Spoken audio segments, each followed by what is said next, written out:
In a world where money buys silence, one woman's voice cost a billionaire everything. Clara Hayes stood frozen, tray trembling in her hands, as Ethan Vale's cold eyes dared her to speak.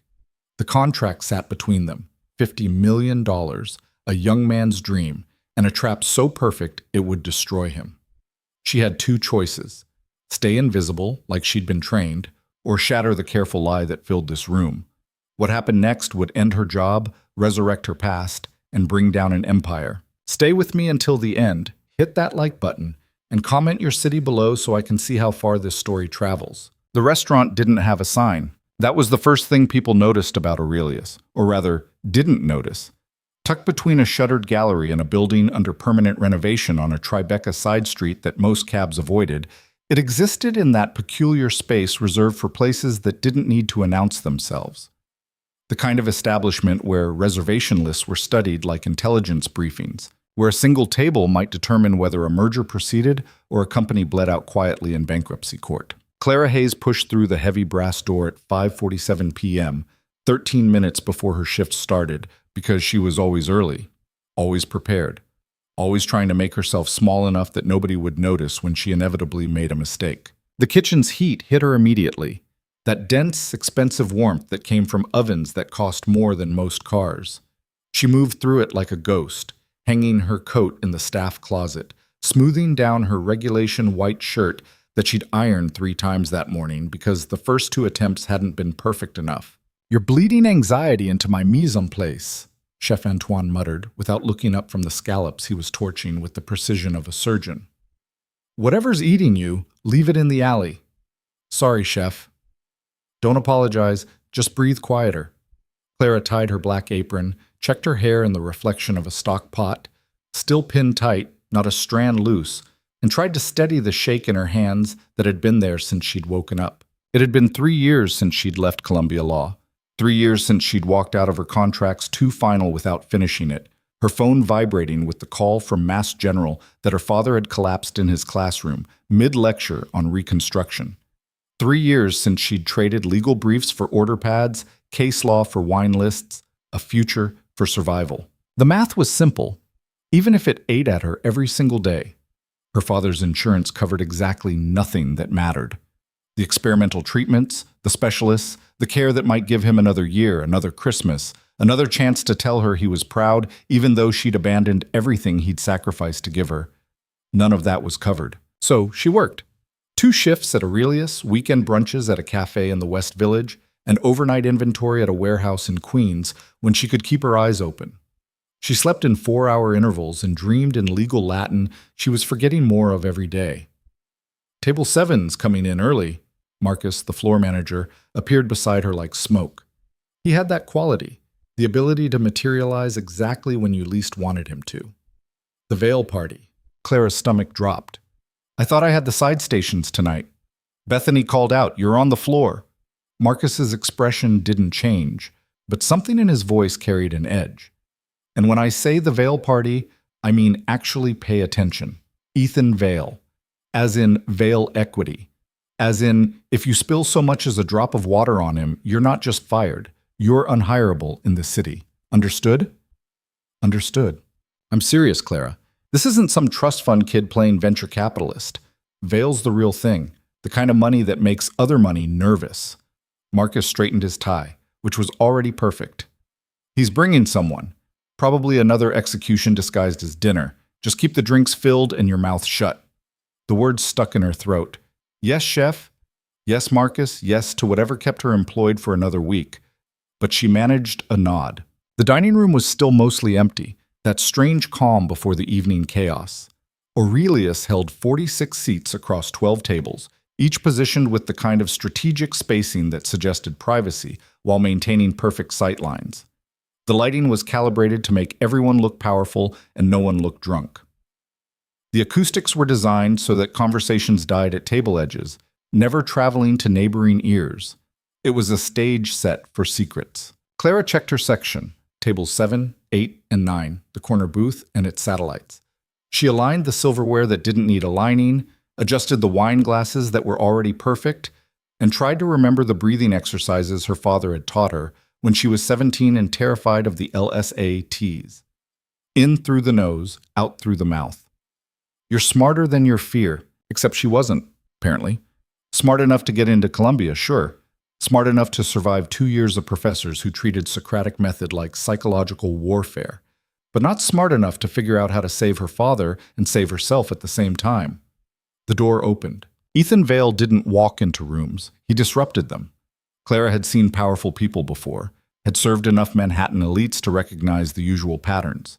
The loud ones who needed everyone to know they'd arrived. The quiet ones who expected the room to simply understand their importance. The ones who brought their own weather systems of entitlement and assumed the world would adjust. Vale was different. He was 32. She'd Googled him during her break yesterday when Marcus had first mentioned the reservation, but carried himself with the kind of certainty usually reserved for men twice his age. Tall, dark suit that probably cost more than her annual rent, and eyes that didn't scan the room so much as categorize it. Assess, calculate, dismiss. Behind him came a younger man, maybe 26, with the kind of nervous energy that radiated off him like heat shimmer. He clutched a leather portfolio against his chest like a shield. "Mr. Vale," Marcus materialized, all professional warmth that never reached his eyes. "Your usual table." "Thank you, Marcus." Vale's voice was quiet, controlled, the kind of quiet that made people lean in and listen harder. "This is David Chen. He'll be joining me." David Chen looked like he was walking to his own execution. His handshake with Marcus was damp, fumbling. His eyes darted around the restaurant as if mapping escape routes. Clara stayed back, professional distance, as Marcus led them to table 7. The corner booth, with its view of the entire room, its back to the wall. A position of power. "Your server will be with you momentarily," Marcus said, and vanished. Clara counted to 10, not too eager, not too slow, and approached with water glasses already filled. No ice because Vale's assistant had called ahead with specifications. Room temperature Evian, specific placement on the right side of the place setting, refreshed every 12 minutes or when reduced below 2/3. The details that separated Aurelius from everywhere else. "Good evening, gentlemen." She set the glasses down with hands she'd trained into steadiness.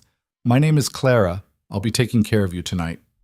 Vale didn't look at her. His attention was fixed on David Chen with the intensity of a predator who'd already calculated every move of the hunt. David managed a nervous smile. "Thank you. Can I start you with drinks? We have a 2015 Chateau Margaux that Chef is particularly excited about this evening." "The Margaux," Vale said, still not looking at her. "And bring menus, though I doubt we'll need them. We're not here for the food." The words carried a weight that made David Chen flinch. Clara nodded and retreated, her heart hammering in a way that annoyed her. She'd served hundreds of people, thousands. This was just another table, another shift, another step in the endless grind of survival. Except something felt wrong. She couldn't name it, not yet, but it sat in her stomach like bad coffee. The way Vale had positioned himself. The way David couldn't stop fidgeting with his portfolio. The way the air around table 7 seemed to thicken with something that wasn't quite threat, but definitely wasn't comfort. In the wine cellar, she found the Margaux, $800 a bottle, casual money for men like Vale, and brought it to Marcus for approval. "Decant it," he said. "Give it 20 minutes. And Clara?" "Yes?" "Invisible. That's your job tonight.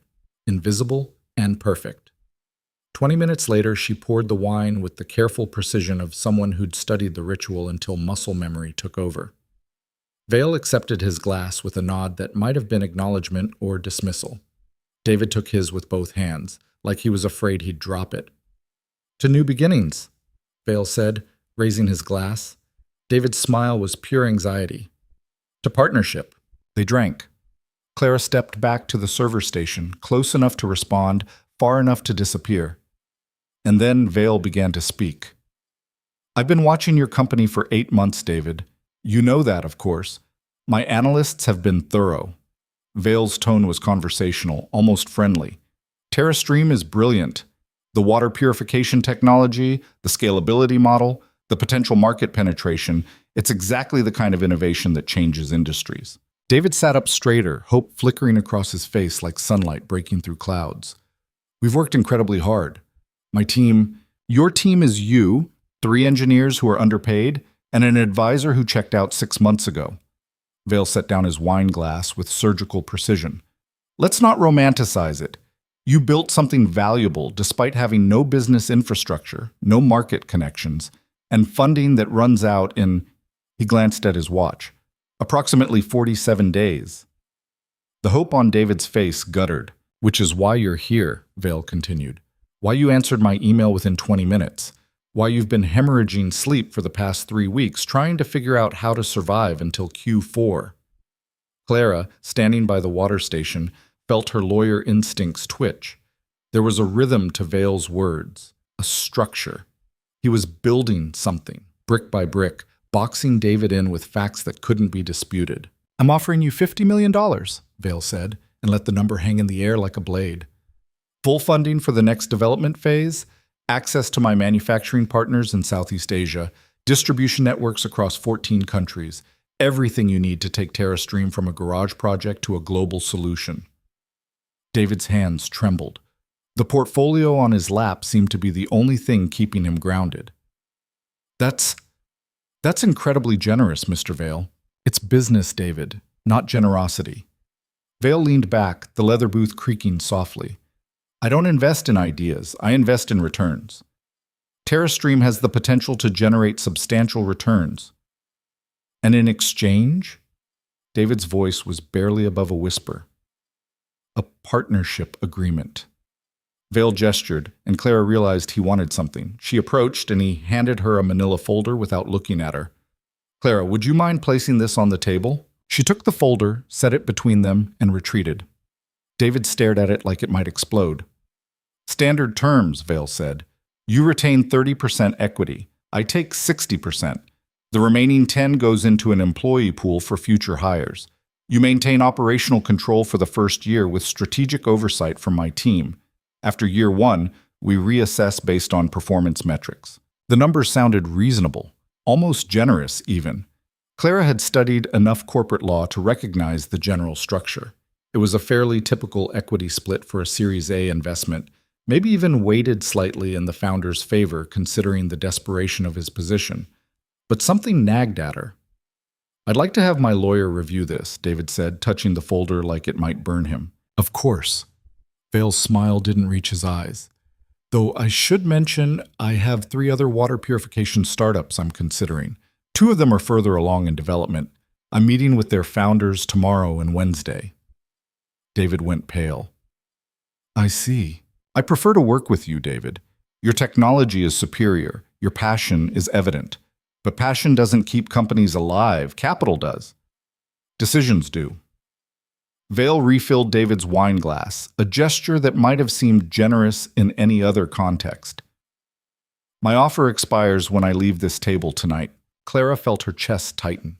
She'd seen this move before, in the contracts classes she'd abandoned. The artificial deadline, the manufactured urgency, the pressure designed to prevent due diligence, to force a decision before reason could intervene. That's not much time to... It's enough time to decide if you want to save your company or watch it collapse. Vale's voice never rose, never hardened.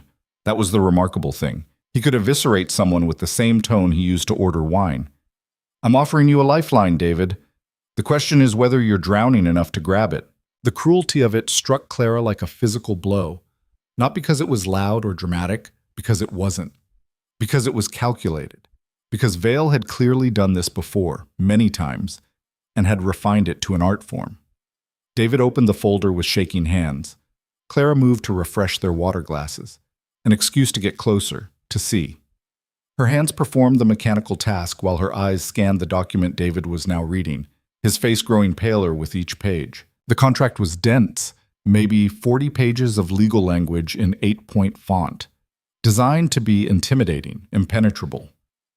To make someone like David, brilliant with technology, ignorant of corporate law, feel stupid and overwhelmed. She caught fragments as she poured. Standard boilerplate on the first few pages. Definitions, representations, warranties. Nothing unusual.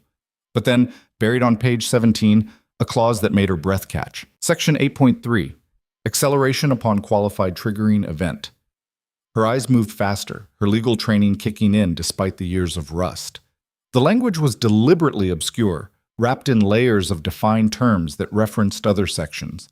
but the structure was clear once you knew how to read it. If TerraStream's valuation increased by more than 300% within the first 5 years, a threshold that any successful startup would easily cross, a qualified triggering event would occur. And upon that event, Vail's equity position would automatically adjust from 60% to 85%. David's 30% would collapse to 15%. But it was worse than that.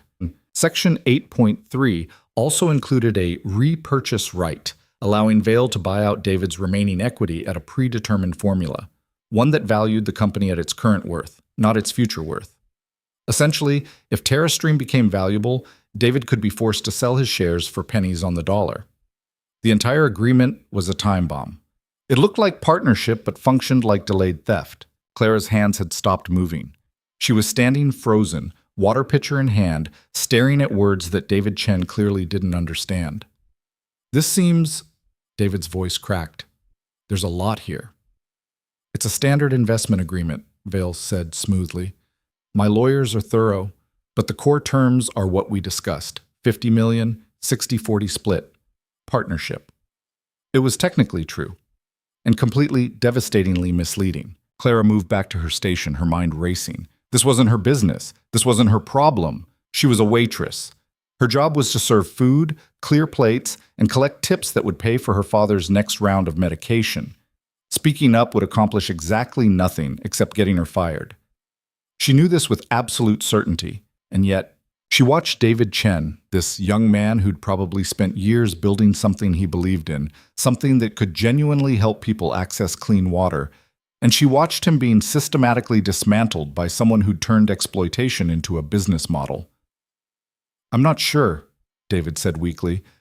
Maybe if I could just have until tomorrow. I'm meeting with Aquacore Technologies. Vail checked his phone with deliberate casualness.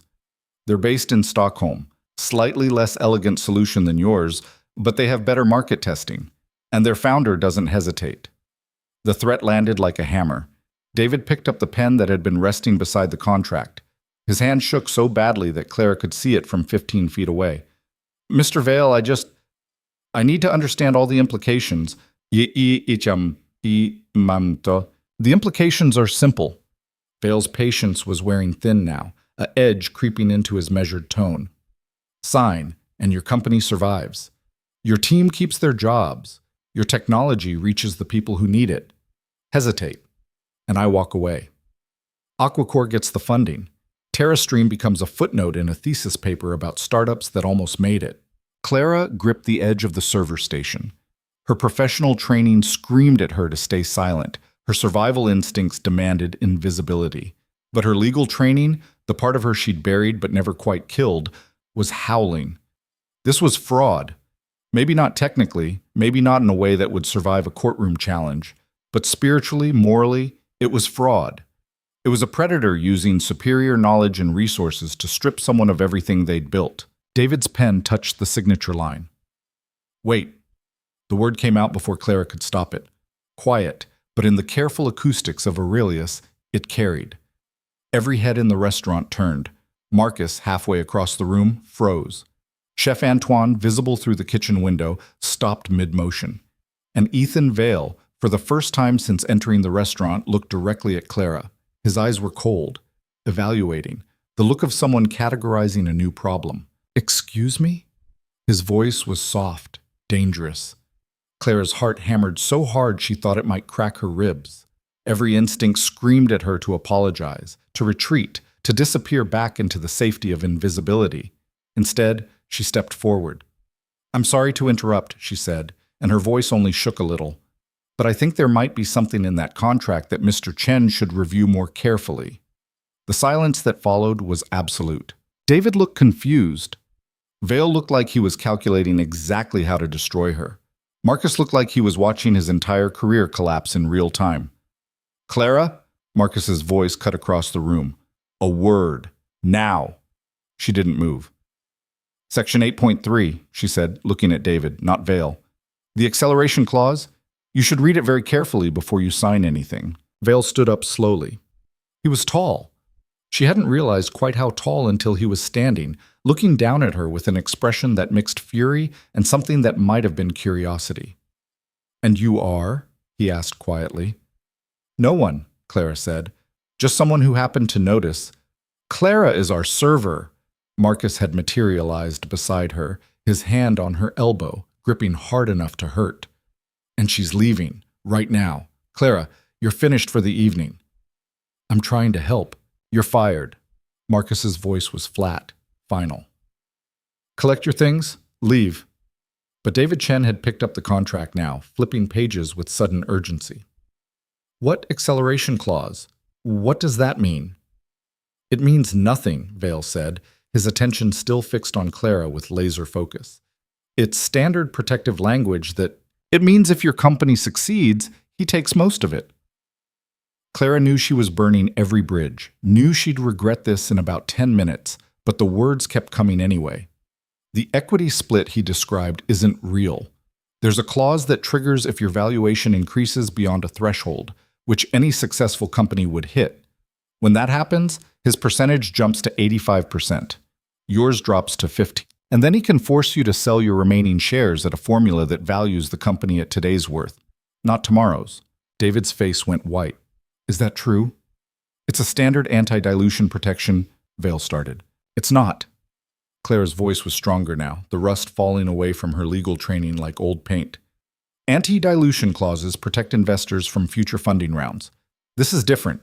This is designed to trigger based on success metrics, and it fundamentally restructures the equity split you agreed to.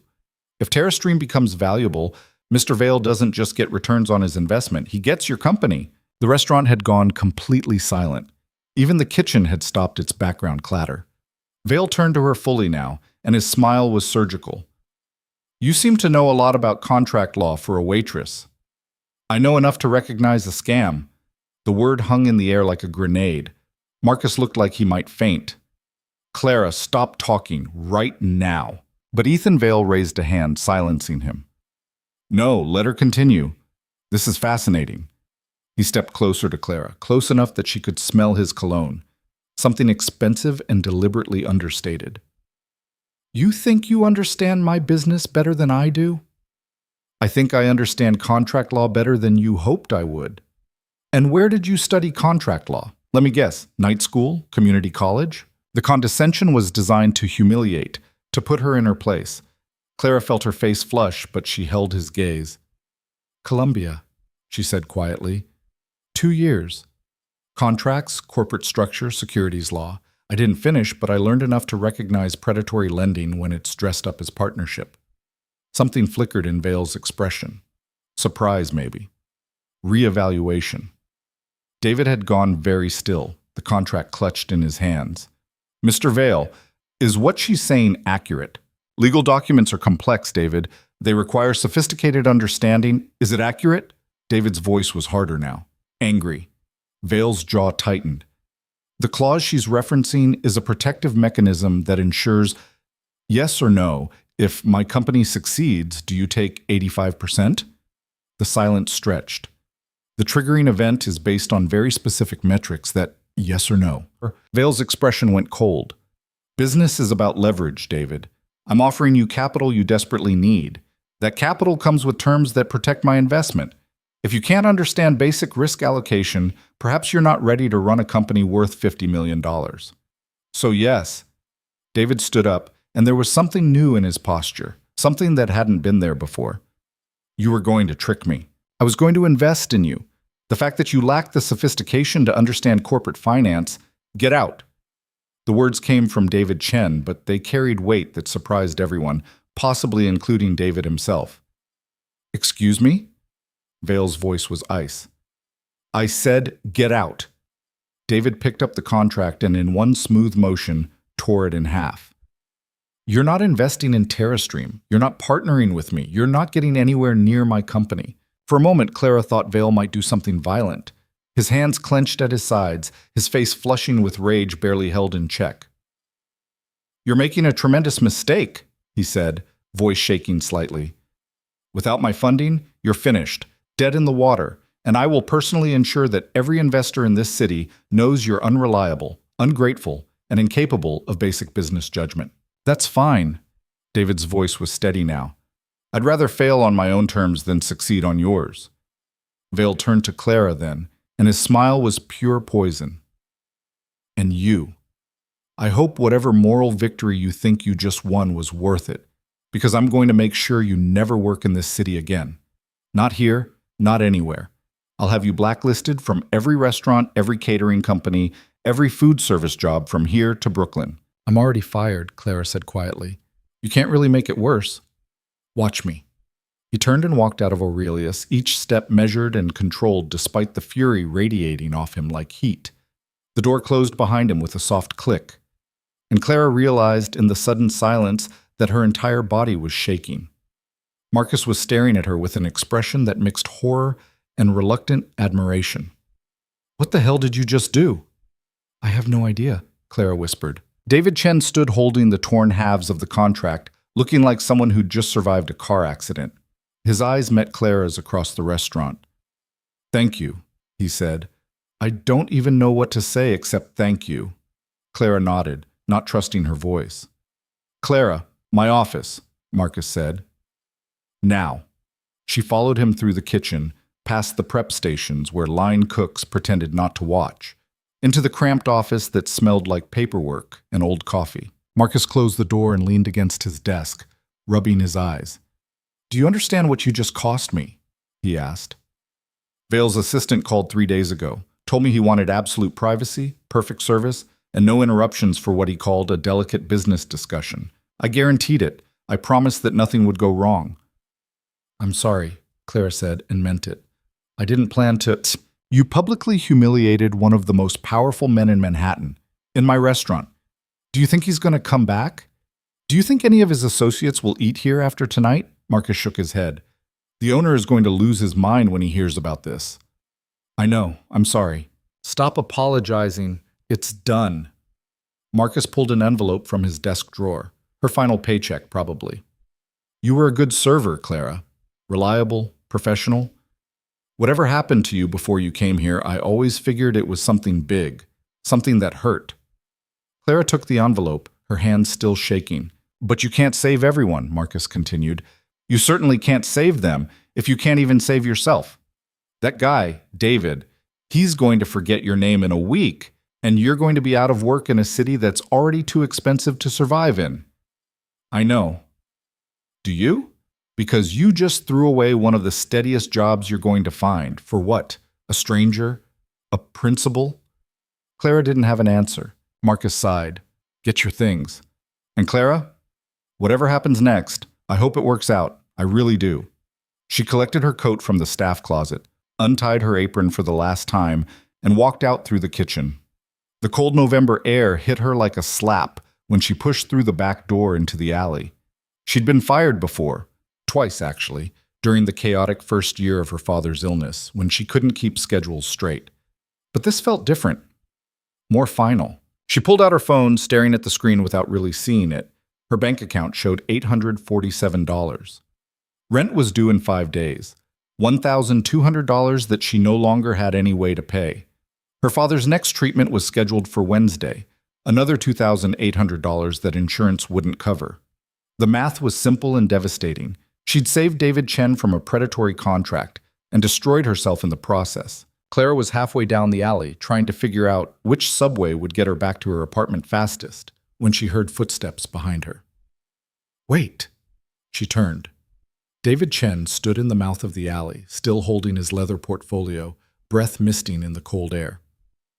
I'm sorry, Clara said automatically. I didn't mean to ruin your... You saved me. David walked closer, and in the dim light from the street, she could see he'd been crying. I was about to sign that. I was so desperate, so scared that I was about to give up everything I've worked for, and you stopped me. Anyone would have... No, they wouldn't have. He laughed, sharp and bitter. Do you know how many people saw me in there tonight? The other servers, the diners, the manager. Everyone watched Vale corner me, watched him pressure me, and nobody said a word. Because it wasn't their problem. Because it was safer to stay quiet. Clara wrapped her arms around herself, shivering. I don't think safe is really my specialty. What's your name? Your full name? Clara Hayes. Clara Hayes. David said it like he was memorizing it. You told me you went to Columbia Law? For 2 years. I didn't finish. Why not? The question was gentle, but it still hurt. Family emergency. My father got sick. The medical bills were... I had to work. I couldn't do both. David nodded slowly, processing. Do you still want to practice law? The question caught her off guard. I don't know, maybe. Probably. But I can't afford to go back, and I don't even know if... TerraStream needs a lawyer, David interrupted. Not right now. We can barely pay the engineers. But if we survive the next few months, if we find actual legitimate funding, we're going to need someone who understands contracts, someone who can protect us from people like Vale. Clara stared at him. Are you offering me a job? I'm offering you a maybe, a possibility. David pulled a business card from his portfolio, scribbled something on the back. This is my cell. Call me in a week. We'll figure something out. And Clara? Yeah? Thank you for having the courage I didn't. He walked away before she could respond, disappearing into the Tribeca night.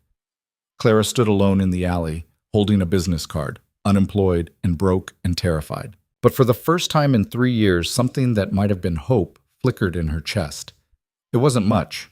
It might not even survive until morning. But it was there. She put the card in her pocket and started walking.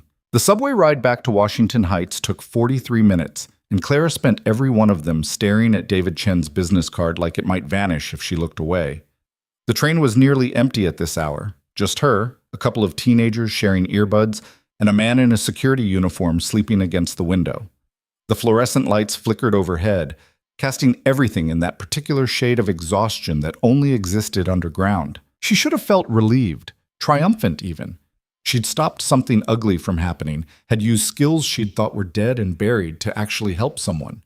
Instead, she felt hollowed out, scraped clean. Her phone buzzed. A text from her roommate, Jess. Rent's due Friday. You good? Clara typed back, yeah, all set, and hated herself for the lie. The apartment she shared with Jess was a 4th-floor walk-up with water damage in the bathroom and a radiator that only worked when it felt like it. But it was $1,200 a month split 2 ways, which in Manhattan was practically charity. Jess worked as a paralegal at a firm in Midtown and had the kind of stable, sensible life that Clara had once been on track for. Before everything fell apart, she climbed the stairs slowly, each step reminding her that she'd been on her feet for 6 hours before the night had exploded. The hallway smelled like someone's attempt at cooking fish and failing. Their door stuck like it always did, requiring a specific combination of lifting and shoving that Clara had memorized through repetition. Jess was on the couch, laptop open, still in her work clothes, minus the heels that sat abandoned by the door. You're home early, she said without looking up. Slow night? Clara hung her coat on the hook that was slowly pulling out of the wall. Something like that. There's leftover pad thai in the fridge if you want. Jess looked up and stopped mid-sentence. What happened? Nothing. I'm fine. Clara, your face is doing that thing where you're trying to hold it together and failing. What happened? Clara sat down on the opposite end of the couch, suddenly exhausted in a way that went beyond physical. I got fired. What? Why? I stopped a billionaire from screwing over some kid with a predatory contract in the middle of dinner service, very loudly. Jess closed her laptop slowly. You're joking. I'm really not. Clara, Jesus Christ, why would you... Jess stopped herself, took a breath. Okay, start from the beginning. So Clara told her. The whole thing, from Ethan Vale's arrival to David Chen's torn contract, to Marcus's quiet disappointment as he'd handed her the final paycheck. Jess listened without interrupting, her expression cycling through disbelief, horror, and something that might have been reluctant admiration. That's the most incredibly stupid thing I've ever heard, Jess said when Clara finished, and also kind of amazing, but mostly stupid. I know. Do you? Because you just torched a steady job in an economy where people are fighting over barista positions. For a stranger, who you'll probably never see again. Clara pulled out David's business card. He gave me this, said maybe there'd be a job if his company survives. Jess took the card, examined it like it might be counterfeit. TerraStream Technologies, cute logo, very startup. She handed it back. Clara, you know what maybe means in startup world? It means no. It means he felt guilty for approximately 10 minutes, gave you his card to feel better about himself, and by next week he'll have forgotten you exist. Maybe. Definitely. Jess softened her tone. Look, I get it. You saw something wrong and you couldn't stay quiet. That's very you, very noble, but nobility doesn't pay rent. What are you going to do about Friday? Clara had been avoiding thinking about Friday. I'll figure something out. With what money? I have some savings. You have $800. I know, because you told me last week when you were trying to decide if you could afford your dad's next treatment. Jess leaned forward, elbows on her knees. I can cover your half this month, maybe next month too. But Clara, you need to find another job. Fast. The kindness in the offer made Clara's throat tight. I can't let you. You can and you will. We'll call it a loan. You can pay me back when you're a fancy corporate lawyer making 6 figures. Jess smiled, but it didn't quite reach her eyes. Just promise me you'll actually look for work. Real work. Not waiting for some startup kids maybe to turn into something real. Clara nodded, not trusting her voice. That night, she lay in bed staring at the ceiling where a water stain had formed a shape that looked disturbingly like a face. Her phone sat on the nightstand, David's card propped against it. She should throw it away. Jess was right. Maybes from grateful strangers didn't turn into careers. They turned into awkward follow-up conversations where both parties pretended to remember each other before making polite excuses. But she didn't throw it away. The next morning, Clara woke to 17 missed calls from a number she didn't recognize. Her first thought was hospital. Something had happened to her father, some new crisis, some complication that insurance wouldn't cover and she couldn't afford. She called back with shaking hands. Clara Hayes? The voice was male, clipped, professional. This is James Whitmore. I'm an attorney with Morrison, Chase, and Heller. Her stomach dropped. Okay. I represent Ethan Vale.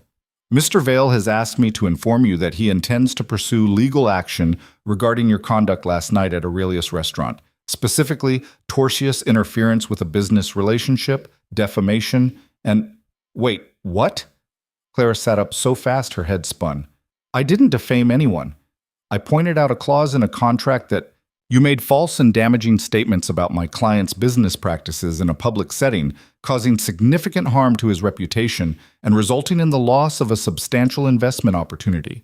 Clara's legal training kicked in, rusty but functional. The statements weren't false. The acceleration clause was real. I can prove whether the clause existed is irrelevant. You had no standing to involve yourself in a private business negotiation. You exceeded your role as service staff and caused measurable financial damage to my client. Is this a joke? I assure you it's not.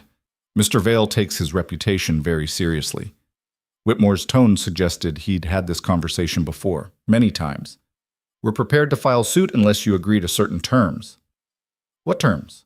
A public apology, issued both verbally and in writing, acknowledging that you overstepped your bounds and mischaracterized Mr. Vale's business practices. Additionally, you'll sign a non-disparagement agreement preventing you from discussing the incident with anyone, including media outlets or social media platforms. Clara laughed. It came out sharper than she'd intended.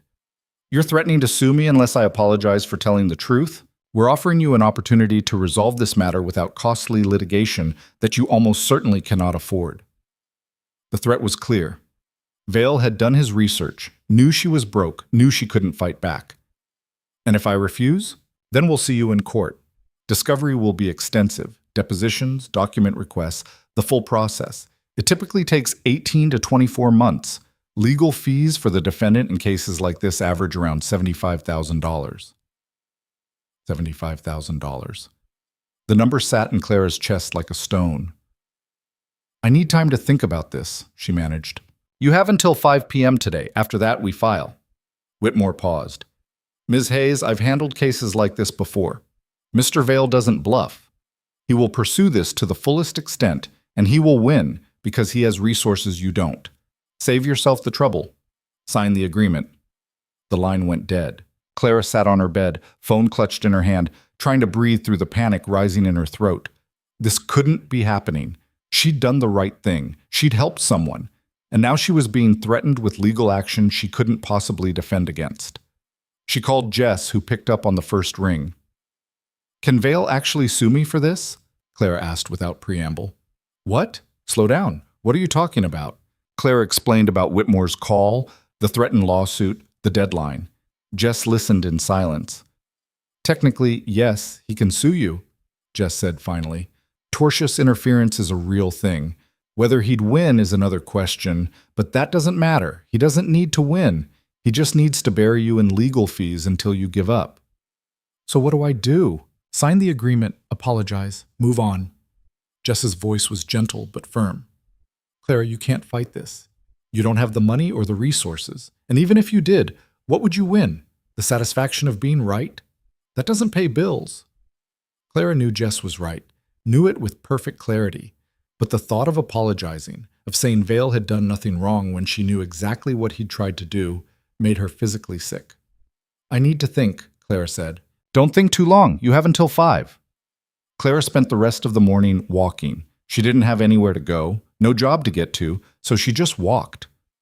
Through Riverside Park, where early morning joggers huffed past her with the kind of determination that suggested they were running from something. Down to the Hudson, where the water looked gray and cold under overcast skies. Her phone rang again around 11. Another unknown number. Clara Hayes? This voice was younger, uncertain.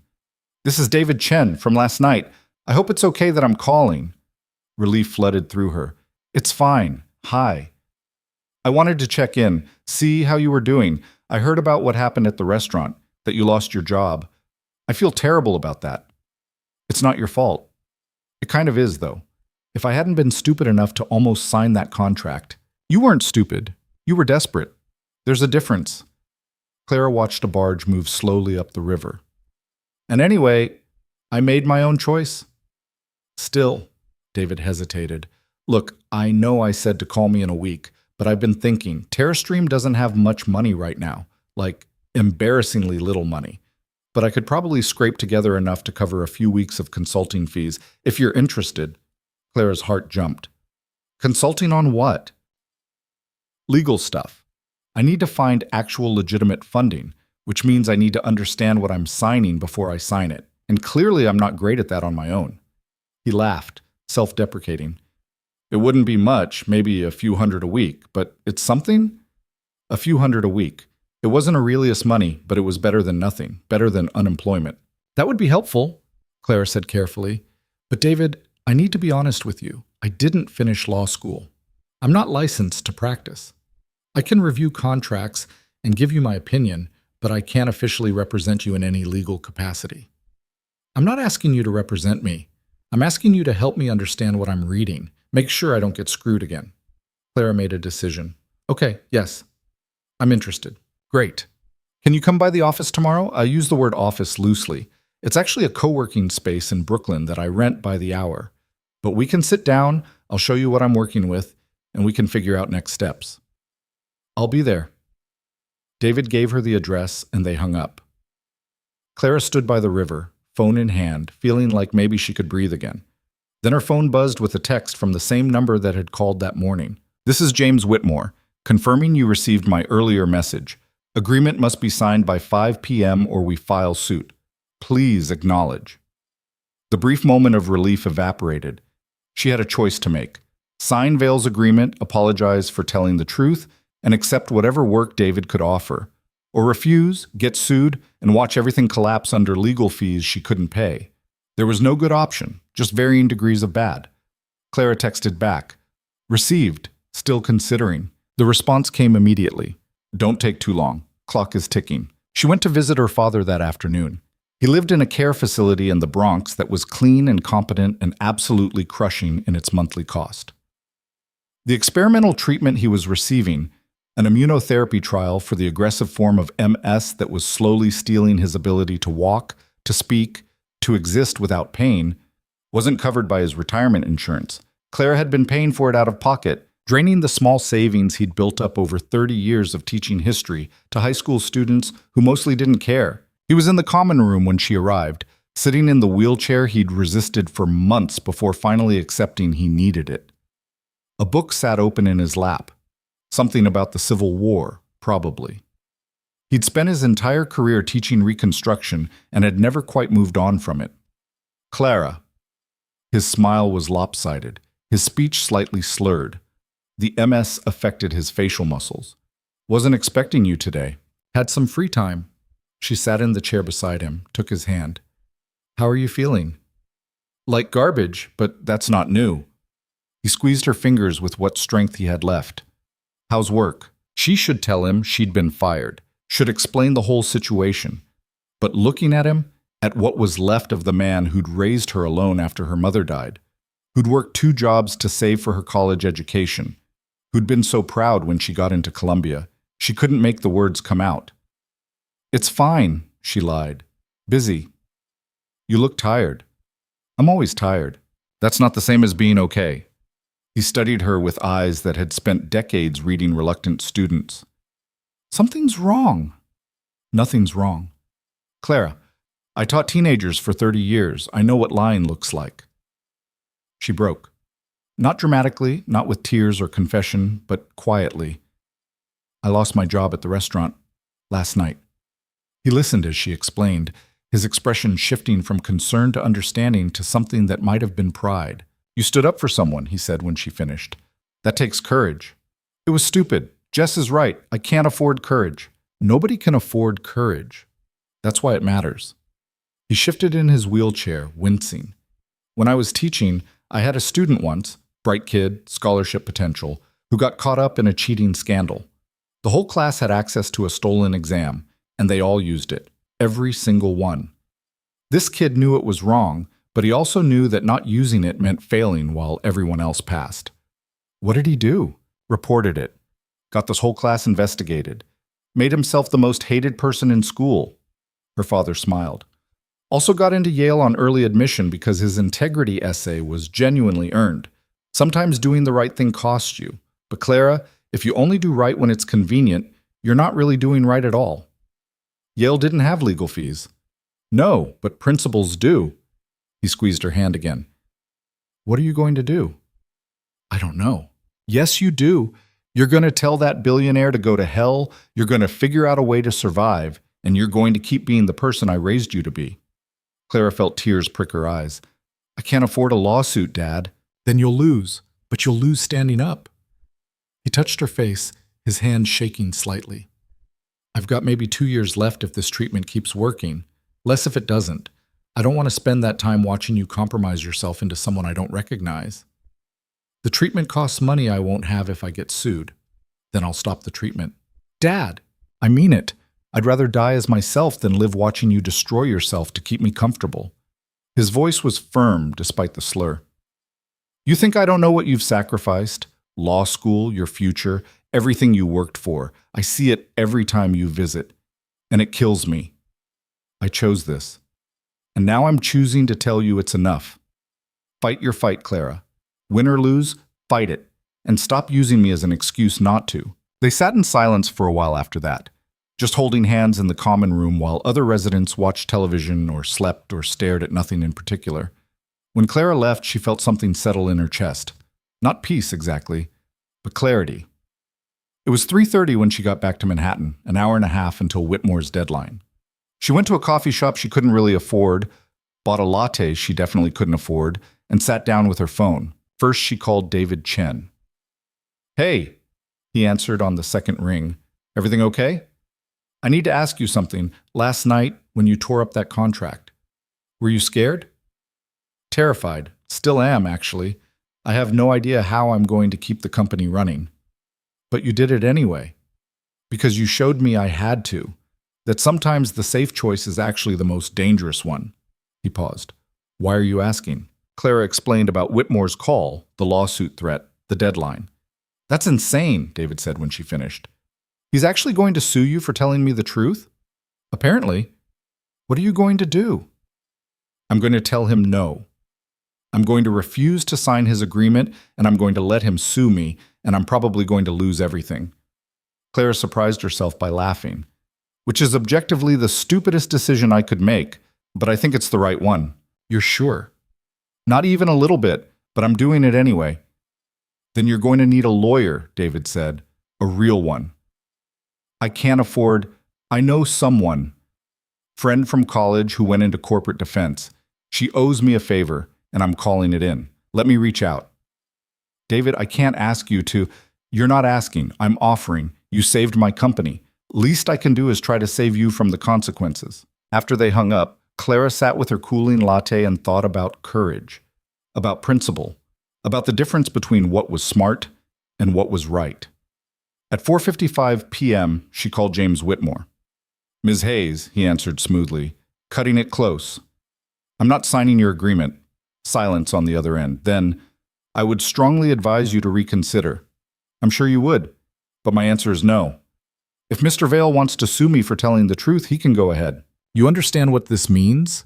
The legal fees alone will bankrupt you." "Probably, but at least I'll be bankrupt with a clear conscience." "That's remarkably naive." "Maybe. Or maybe it's the first smart thing I've done in 3 years." Clara felt strangely calm. "See you in court, Mr. Whitmore." She hung up before he could respond. Her phone immediately started buzzing with calls from the same number. She declined them all, blocked the number, and finished her latte. Jess called 10 minutes later. "Please tell me you signed the agreement," she said without preamble. "I didn't." "Clara, for the love of... Why?" "Because my dad's right. If I only do the right thing when it's convenient, I'm not really doing the right thing at all. Your dad is dying and on experimental treatment that costs a fortune. He's not exactly objective. He told me to stop the treatment if I needed to. Said he'd rather die as himself than watch me compromise into someone he doesn't recognize." Jess was quiet for a long moment. "That's either the most beautiful thing I've ever heard or the most manipulative." "It's both, but it's also true." Clara watched traffic move past the coffee shop window. "I can't apologize for this, Jess. I can't say Vale did nothing wrong when I know exactly what he tried to do." "So you're just going to let him destroy you?" "I'm going to fight. And probably lose. But at least I'll lose honestly." Another long silence. Then Jess sighed. "You're the most frustrating person I've ever met." "I know. I'm serious. You make terrible decisions. Financially catastrophic decisions." "I know. And I'm still going to cover your rent. Because you're also kind of inspiring in a deeply idiotic way." Clara felt tears prick her eyes again. "Thank you. Don't thank me. Just try not to get evicted before you figure out whatever comes next." That night, Clara couldn't sleep. She lay in bed scrolling through her phone, reading about Ethan Vale. There was a lot to read. He'd built his first company at 24, sold it for $80 million at 26, and used that money to launch Vale Equity. His track record was impressive. 32 successful investments, only 4 failures, an average return of 400%. He sat on boards, gave TED Talks, appeared regularly on financial news programs discussing market trends and startup ecosystems. And buried in the background, if you knew where to look, were the whispers. Founders who'd sold their companies to Vale and somehow ended up with nothing. Startups that had taken his funding and imploded within months. NDAs and settlements and carefully worded statements about mutual agreement to part ways. David Chen hadn't been Vale's first target, just his most recent. Clara dug deeper, following threads from one article to another, cross-referencing names and dates. A pattern emerged. Vale specialized in desperate founders, people backed into corners, running out of runway, willing to accept terms they didn't fully understand. And he was careful. Everything was technically legal, documented, signed. He just happened to be much better at reading contracts than the people signing them. She found an interview from 2 years ago where Vale discussed his investment philosophy. "Business is about leverage," he said, smiling at the camera with perfect teeth and empty eyes. "You find people who need something, and you give it to them. But you make sure the terms benefit you. That's not predatory. That's just smart." Clara screenshot the quote and saved it to her phone. Around 2 a.m., her phone buzzed with an email from an address she didn't recognize. The subject line read, "Vale versus Hayes." She opened it, heart pounding. "Ms. Hayes, my name is Patricia Zhao. David Chen reached out to me regarding your situation. I'm a corporate defense attorney with Canton and Reed. I've reviewed the basic facts of your case, and I'd like to offer my services pro bono. I've dealt with Ethan Vale before. Different case, similar tactics. Please call me at your earliest convenience to discuss strategy. Best, Patricia." Clara read the email 3 times, trying to find the catch. Lawyers didn't work for free. especially not corporate defense lawyers at firms fancy enough to have three names. But David had said his friend owed him a favor. And maybe, just maybe, she wasn't completely alone in this. She replied, "Thank you. I'll call tomorrow morning." Then she finally fell asleep, phone clutched in her hand, feeling something she hadn't felt in a long time. Not quite hope. Not yet. But possibility. Patricia Zhao's office was on the 42nd floor of a building in the financial district that probably had better security than most government facilities. Clara had to sign in at 3 different checkpoints, get photographed twice, and wear a visitor badge that felt like it weighed 10 pounds. The reception area had floor-to-ceiling windows overlooking the harbor, furniture that looked like it belonged in a museum, and a receptionist who smiled with the kind of professional warmth that suggested she'd been trained extensively in making people feel simultaneously welcome and inadequate. "Ms. Hayes?" The receptionist's voice was honey over ice. "Ms. Zhao is ready for you. Conference room C, down the hall to your left." Clara followed the directions, her sneakers squeaking slightly on the polished marble floor. Everyone else in the hallway wore shoes that cost more than her entire outfit. She felt like an imposter, which was probably accurate. Patricia Zhao was younger than Clara had expected, maybe 35 with sharp eyes behind designer glasses and a handshake that could crack walnuts. "Clara, good to meet you." She gestured to a chair at a conference table that could seat 20. "Coffee? Water? Something stronger?" "Water's fine." Patricia poured from a carafe that probably cost more than Clara's security deposit, then sat down across from her with a legal pad and what looked like a 2-inch thick file. "So, Ethan Vale wants to sue you for telling the truth." Patricia's smile was knife-sharp. "That's very on-brand for him. You've dealt with him before?" "Twice. Different cases, same playbook. He finds someone vulnerable, pressures them into a corner, and when they fight back, he buries them in litigation." Patricia flipped open the file. "The good news is that his cases are usually garbage, technically legal threats, but practically unwinnable. The bad news is that he doesn't care about winning, he cares about the process." Clara took a sip of water that tasted better than water had any right to taste. "I don't understand. He's not trying to win a judgment against you. He's trying to make your life so miserable and expensive that you give up. File a lawsuit, drag it through discovery, depose you 17 times, request every document you've touched in the last decade. Most people can't afford to fight that, so they settle. Sign an NDA, issue an apology, disappear." That's what his lawyer wanted me to do.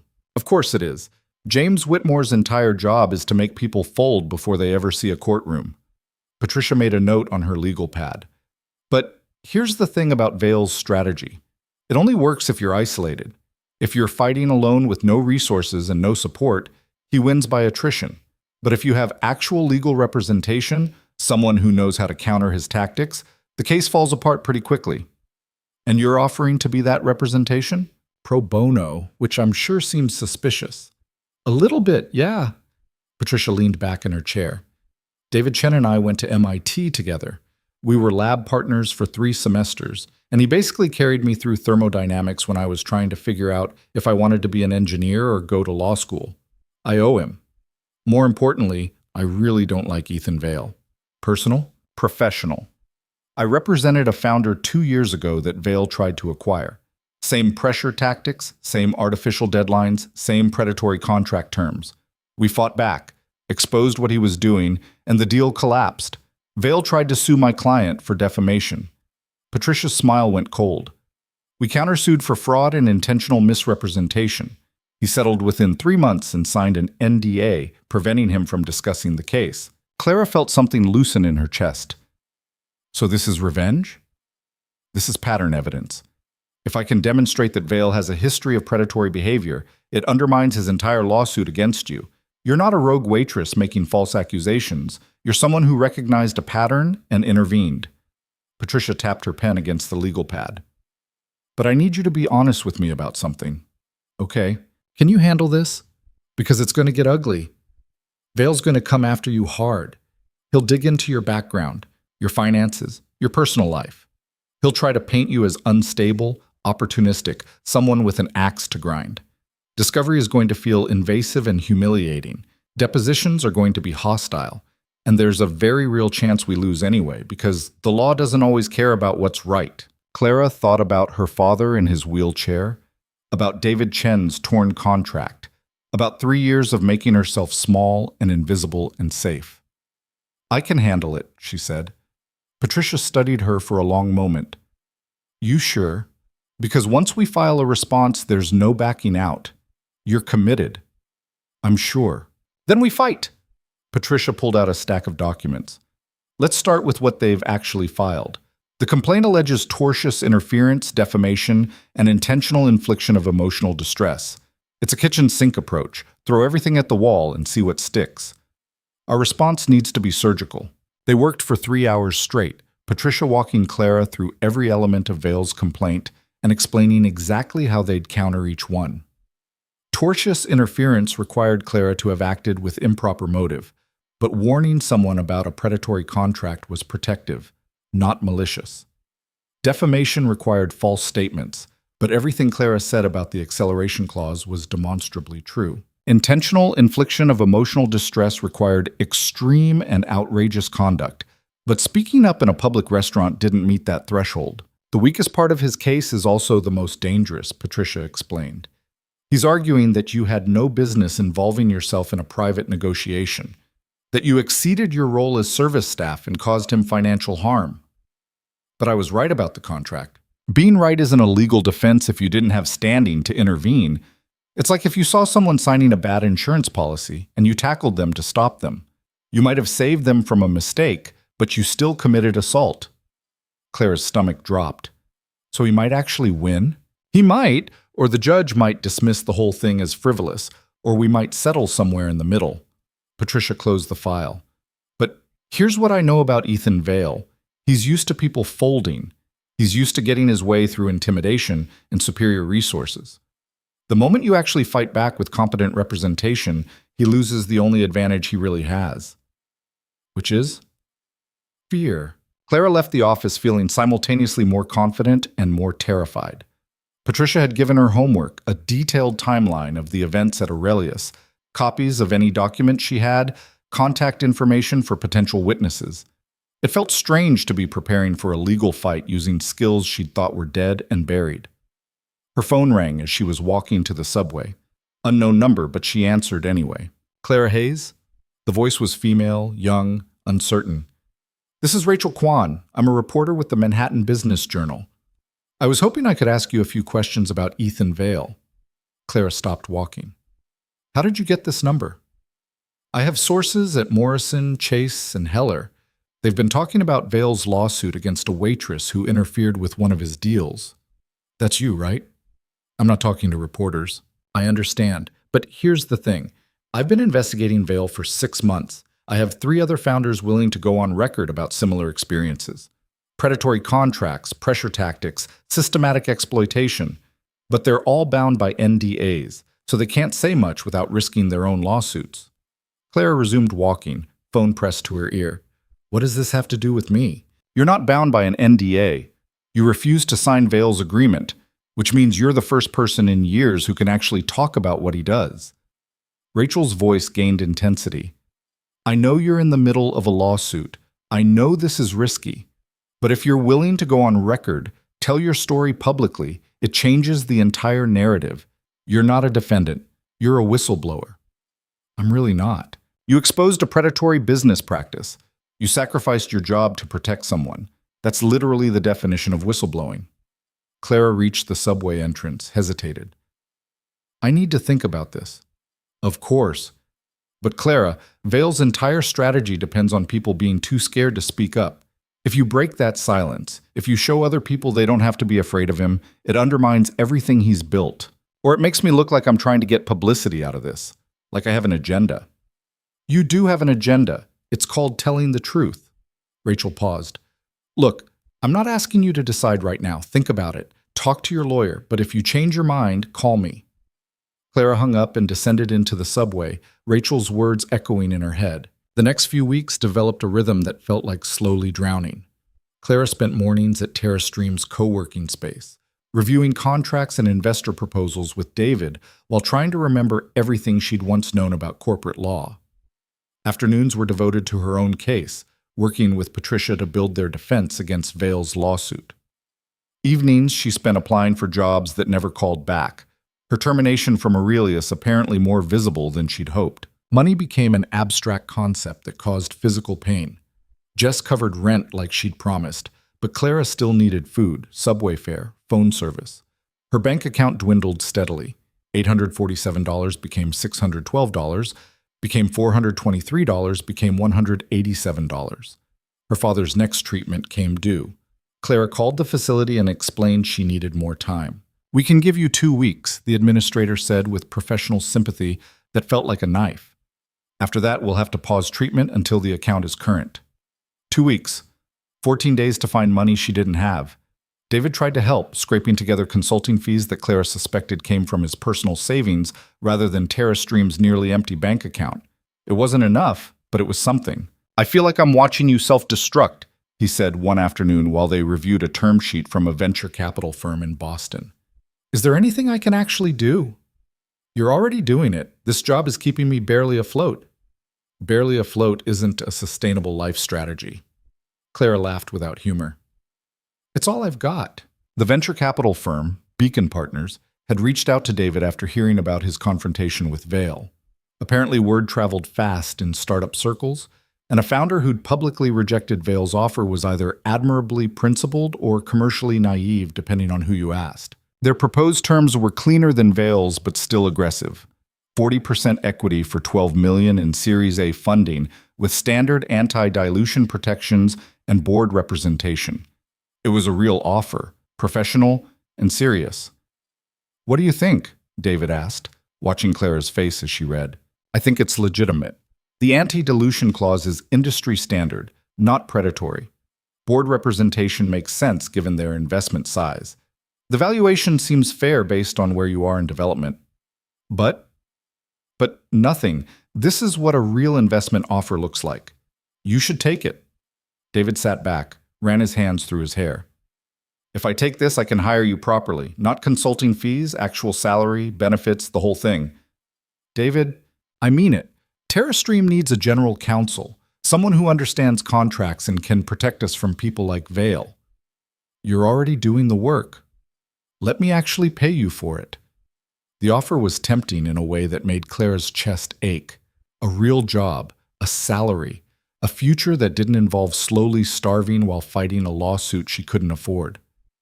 "Let me think about it," she said. "What's to think about? Whether I'm qualified, whether I can actually do this without a law degree. You stopped me from signing away my company. You're reviewing contracts for me right now and catching things I'd never see. You're more qualified than half the lawyers I've talked to." David leaned forward. "Clara, you saved me. Let me return the favor." That night, Clara lay in bed scrolling through her phone, reading about Ethan Vale's latest public appearance. He'd given a keynote at a tech conference in San Francisco, discussing the future of impact investing and responsible entrepreneurship. The video was professionally shot, his delivery smooth and confident. "Too many startups fail because founders don't understand the business fundamentals," he said to a rapt audience. "My job is to provide not just capital, but guidance, partnership. I invest in people, not just ideas." The comment section was full of praise. Visionary, inspiring, exactly what the startup ecosystem needs. Nobody knew about the acceleration clause, about the systematic exploitation, about the pattern of behavior that Patricia was documenting in preparation for their defense. Clara's phone buzzed with an email from Patricia. "Deposition scheduled for Thursday, 2 p.m.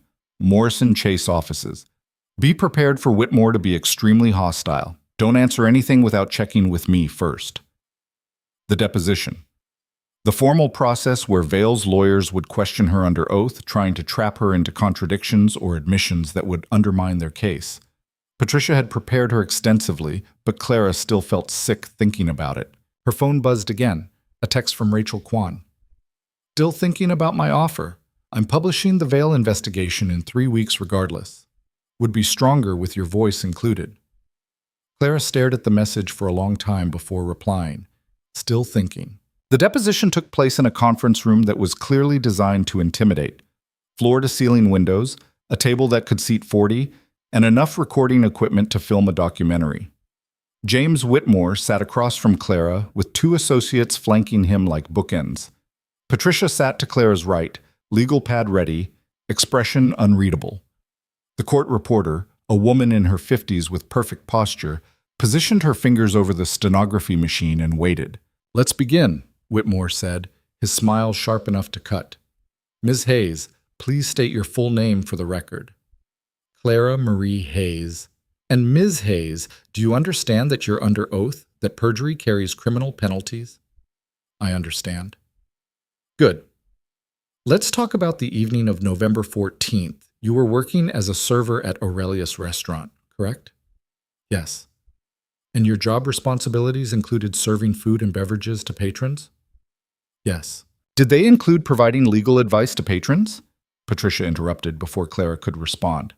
"Objection, argumentative and assumes facts not in evidence." Whitmore's smile didn't falter. "I'll rephrase. Ms. Hayes, were you hired by Aurelius to provide legal consultation services to restaurant guests?" "No." "Were you acting in any official legal capacity on the evening in question?" "No." "So when you approached my client's table and began discussing contract law with Mr. Chen, you were exceeding your job responsibilities?" Clara felt her jaw tighten. "I was trying to help someone." "By interfering in a private business negotiation?" "By pointing out a clause that he might not have understood." "And you felt qualified to interpret complex legal documents despite not having a law degree?" Patricia leaned forward. "Don't answer that. It's outside the scope of relevant inquiry." Whitmore made a note. "Ms. Hayes, had you ever met David Chen before that evening?" "No." "Had you ever met my client, Ethan Vale, before that evening?" "No." "So you had no prior relationship with either party involved in this negotiation?" "Correct." "Then what motivated you to involve yourself?" Clara met his eyes. "I saw something wrong, and I spoke up." "You saw what you perceived as wrong, but you had no way of knowing the full context of the negotiation, did you?" "I knew what the contract said." "You read a 40-page investment agreement while serving tables?" "I read enough. Enough to form a professional legal opinion? Enough to accuse my client of fraud in a public setting?" "I never used the word fraud." Whitmore shuffled through his papers with deliberate slowness. "You told Mr. Chen that Mr. Vale was trying to trick him. Is that correct?" Clara glanced at Patricia, who nodded slightly. "I told him the contract contained terms that weren't what they appeared to be." "In your expert legal opinion?" "In my observation as someone who studied contract law." "At Columbia, correct? For 2 years before dropping out?" The words landed like a slap. Patricia's hand tightened on her pen, but she didn't object. The question was technically relevant to establishing Clara's credentials. "I didn't drop out. I took a leave of absence for family reasons." "And never returned?" "No." "So you have no law degree, no bar admission, no formal legal credentials of any kind?" "No." "Yet you felt comfortable making definitive statements about the legal implications of a complex investment agreement." "I felt comfortable reading what was written in plain English and explaining it to someone who was about to sign away his company." Whitmore leaned back, satisfied. "Let's talk about what happened after your intervention. Mr. Vale left the restaurant, correct?" "Yes." "And you were terminated from your employment?" "Yes." "Have you found subsequent employment?" Patricia objected. "Relevance? It goes to damages and potential motives for Ms. Hayes' actions." The judge wasn't present for a deposition, so Patricia couldn't get a ruling, but she noted her objection for the record. Clara answered, "I'm working as a consultant." "For whom?" "TerraStream Technologies." Whitmore's eyebrows rose. "David Chen's company? The same David Chen you claim to have been protecting that evening?" "Yes." "So you intervened in his negotiation, cost my client a substantial investment opportunity, and then secured employment with Mr. Chen's company?" Whitmore's tone dripped with implication. "That seems remarkably convenient." "The consulting arrangement came after the incident." "How long after?" "A few days." "And how much is Mr. Chen paying you?" Patricia objected again. "This is fishing, and you know it, James. It's establishing potential financial motive for Ms. Hayes to interfere with my client's business relationships." Clara felt her face flush. "I'm not answering questions about my personal finances. You'll answer what the court compels you to answer." Whitmore made another note. "Let's move on. Ms. Hayes, have you spoken to any media representatives about this incident? The question caught Clara off guard. She thought about Rachel Kwan's phone call, the voicemail messages she'd ignored. I've been contacted by reporters. I haven't given any interviews. But you've been contacted? How many times? I don't know. A few. And what did these reporters want to discuss? The incident at Aurelius. Mr. Vale's business practices. His business practices? Whitmore leaned forward. So you've been discussing my client's confidential business methods with media representatives? I just said I haven't given interviews. But you've discussed it? Even if not for publication? Patricia's hand came down on the table. Okay, we're done. This is harassment, not discovery. Unless you have relevant questions about the specific incident in question, we're terminating this deposition. Whitmore smiled. I have plenty of relevant questions, like whether Ms. Hayes has a history of inserting herself into situations where she doesn't belong, whether she has a pattern of overestimating her expertise, whether her financial desperation made her susceptible to manipulation by Mr. Chen. You're building a narrative, not seeking facts. Patricia stood up. We'll see you in court, James. This deposition is over. They left Morrison Chase's offices in tense silence. Patricia didn't speak until they were in the elevator, descending toward the lobby. That was ugly, she said finally. I know. He's going to paint you as an opportunist who saw a chance to get hired by David and took it. Consequences be damned. Is that what you think? Patricia looked at her. I think you saw someone about to make a catastrophic mistake and you stopped it. But what I think doesn't matter. What we can prove matters. Outside, the November wind had teeth. Clara pulled her coat tighter and tried to breathe. How bad is this? She asked. Honestly, it's not great. The timeline of you getting hired by David after intervening in his deal with Vale, that's going to look suspicious to a jury. Whitmore's going to argue you had financial motive to sabotage Vale's investment. But I didn't know David would hire me. I didn't know anything except that the contract was predatory. I believe you. But belief isn't evidence. Patricia flagged down a cab. We need something that establishes Vale's pattern of behavior. Something that shows you weren't just a random server with delusions of legal expertise, but someone who genuinely recognized a predatory practice. Your case from 2 years ago is sealed under NDA. I can't use it without violating my own settlement agreement. Patricia's expression was grim. We need something else. Something public. Clara thought about Rachel Kwan, about the investigation that was publishing in 3 weeks regardless of whether Clara participated, about the 3 founders willing to go on record despite their NDAs. What if there was media coverage? She asked slowly. An investigation into Vale's business practices that came out before the trial. Patricia's eyes sharpened. That would change the entire context. You wouldn't be a lone voice making accusations. You'd be someone whose concerns were validated by investigative journalism. Would it be enough? It might be. Depends on how solid the reporting is. Patricia studied Clara's face. You've been contacted by a reporter, haven't you? Yeah. And you're thinking about cooperating? Clara nodded. Patricia was quiet for a moment, calculating. It's risky. Vale could argue you're trying to poison the jury pool, trying to win in the court of public opinion because you know you'll lose in actual court. But if the investigation is credible, if it establishes a pattern that corroborates your account, it undermines his entire narrative about you being a rogue employee with financial motives. So I should do it? I'm saying it's a strategic decision with significant implications either way. Patricia opened the cab door. Think hard about it. And if you decide to talk to this reporter, run everything past me first, every single word. Clara walked home instead of taking the subway, needing the movement to process everything. Her phone buzzed multiple times, texts from David asking how the deposition went, from Jess asking if she was okay, from Rachel Kwan asking if she'd made a decision. She ignored them all and just walked. By the time she reached her apartment building, the sun was setting and her decision was made. She called Rachel Kwan. I'll do it, Clara said when Rachel answered. I'll go on record, but I have conditions. I'm listening. Everything I say gets reviewed by my lawyer before publication. You corroborate my account with independent sources. And you make it clear that I'm not doing this for publicity or revenge. I'm doing it because what Vale does is wrong and someone needs to say it. Done. Rachel's voice carried barely contained excitement. When can we meet? Tomorrow. But Rachel, you need to understand something. This isn't just my story. There are other people, founders who got screwed by Vail but can't speak up because of NDAs. If we're doing this, we're doing it for them too. That's exactly what I want to do. They made arrangements to meet at a coffee shop in Brooklyn the next afternoon. After hanging up, Clara stood in her apartment's narrow kitchen, staring at the refrigerator that hummed too loud, and wondering if she'd just made the best decision of her life or signed her own death warrant. Jess came home an hour later, still in her work clothes, looking exhausted in the particular way that came from too many billable hours. "You look like you made a decision," she said, dropping her bag by the door. "I'm going on record.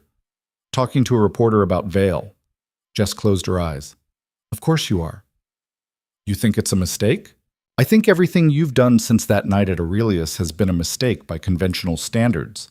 You got fired, you're getting sued, you're working for basically nothing, and now you're going public about all of it." Jess opened her eyes and smiled tiredly.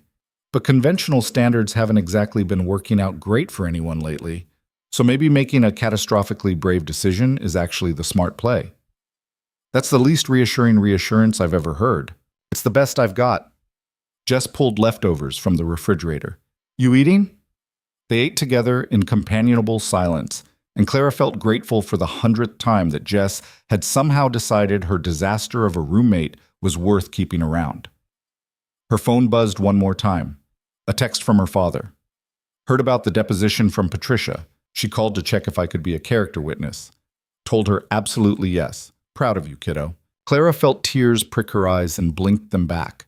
Tomorrow she'd meet with Rachel Kwan and tell her story. Next week, Patricia would file their formal response to Vail's lawsuit. The week after that, David would hopefully close the deal with Beacon Partners, and TerraStream would have actual funding. None of it was certain. All of it could collapse. But for the first time since that night at Aurelius, Clara felt like she was moving forward instead of just surviving. It wasn't much, but it was something. The coffee shop Rachel had chosen was aggressively Brooklyn. Exposed brick, reclaimed wood tables, and a chalkboard menu featuring drinks with names like the Proletariat and Oat Milk Revolution. Clara arrived 10 minutes early and ordered a regular coffee that cost $6, because apparently that was normal now. Rachel Kwan was exactly what Clara had pictured. Mid-20s, sharp eyes behind tortoiseshell glasses, and the kind of energy that suggested she ran on caffeine and righteous anger. She had a recorder, 2 notebooks, and a laptop spread across the table before Clara even sat down. "Thanks for doing this," Rachel said, shaking Clara's hand with genuine warmth. "I know it's not easy. My lawyer made me promise to be careful about what I say. Patricia Zhao, right? I've read some of her work. She's good." Rachel opened one of the notebooks, pen ready. "Before we start, I want to explain what I'm doing here. This isn't a hit piece on Ethan Vail. It's an investigation into patterns of predatory investment practices in the startup ecosystem. Vail is a major part of that story, but he's not the only part." Clara wrapped her hands around her coffee cup. "How many other people are you talking to?" 3 founders who took Vail's money and regretted it. 2 venture capitalists who've watched him operate. A former employee of Vail Equity who left after witnessing practices they couldn't stomach. Rachel looked up from her notes. "But they're all either bound by NDAs or speaking on background. You're the only person willing to go on record with a specific incident. Lucky me." "I know it feels that way, but Clara, what you did at Aurelius, that matters. You saw something predatory happening in real time and you stopped it. That's rare." Rachel clicked her pen. "So let's start there. Walk me through that night, everything you remember." Clara did, slowly at first and then faster as the memories came back with uncomfortable clarity. Vail's calculated pressure. David's desperation. The acceleration clause buried in legal language designed to obscure. Her decision to speak up despite knowing it would cost her everything. Rachel took notes in shorthand that looked like a secret language, occasionally interrupting to ask for clarification or specific quotes. "When you read that clause," Rachel said, "how long did it take you to understand what it actually meant?" "Maybe 30 seconds. It's not that complicated once you know what you're looking for. The language is dense, but the structure is pretty standard for this type of trap." "This type of trap. You've seen similar clauses before?" Clara hesitated. "In law school, we studied predatory lending practices. This was basically the same thing, just dressed up in venture capital language instead of mortgage terms. Rachel made another note. And when you spoke up, what was Vale's reaction? Angry. Controlled, but angry. Like I'd broken some fundamental rule by interfering. Did he say anything specific? Threaten you? Clara thought back to Vale's cold smile, his promise to make sure she never worked again. He said he'd have me blacklisted from every restaurant in the city, that I'd regret what I'd done. Has he followed through? I don't know. I've applied to maybe 20 places and nobody's called back. Could be the economy, could be him. Hard to tell the difference. Rachel's pen moved faster. What about after that night? When did you hear from his lawyers? Clara explained about Whitmore's call, the deadline, the threatened lawsuit. Rachel listened with the kind of focus that made Clara feel like every word mattered. And you refused to sign his agreement, Rachel said, even knowing what it would cost you. Yeah.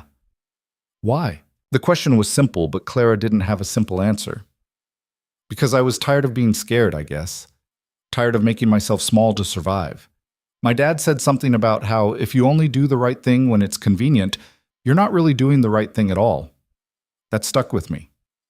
Rachel was quiet for a moment, just looking at Clara with an expression that might have been respect or pity, or both. Can I ask about your father? Patricia mentioned he's sick, Ms. Progressive Form. He's been getting experimental treatment, but it's expensive and insurance doesn't cover it. Clara felt her throat tighten. I left law school to take care of him. That's how I ended up serving tables instead of practicing law. And now you're working for David Chen's company?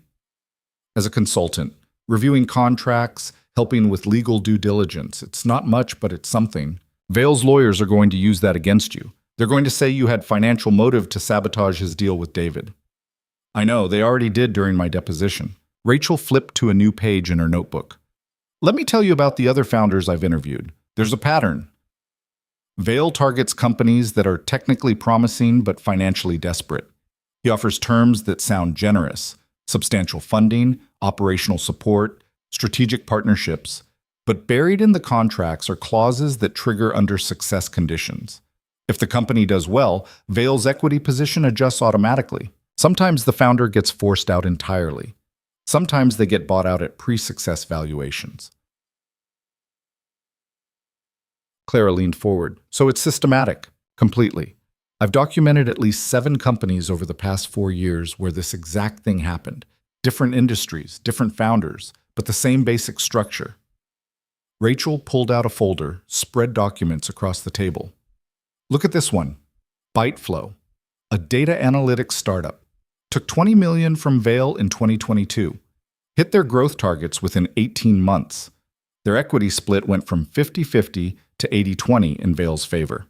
The founder, Amanda Roth, was forced to sell her remaining shares for basically nothing compared to the company's actual value.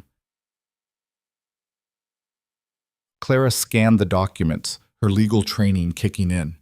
This clause is almost identical to the one in David's contract. Same trigger structure, same automatic adjustment mechanism.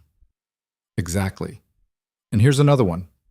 Green Circle, renewable energy company. Took $40 million from Vale in 2021.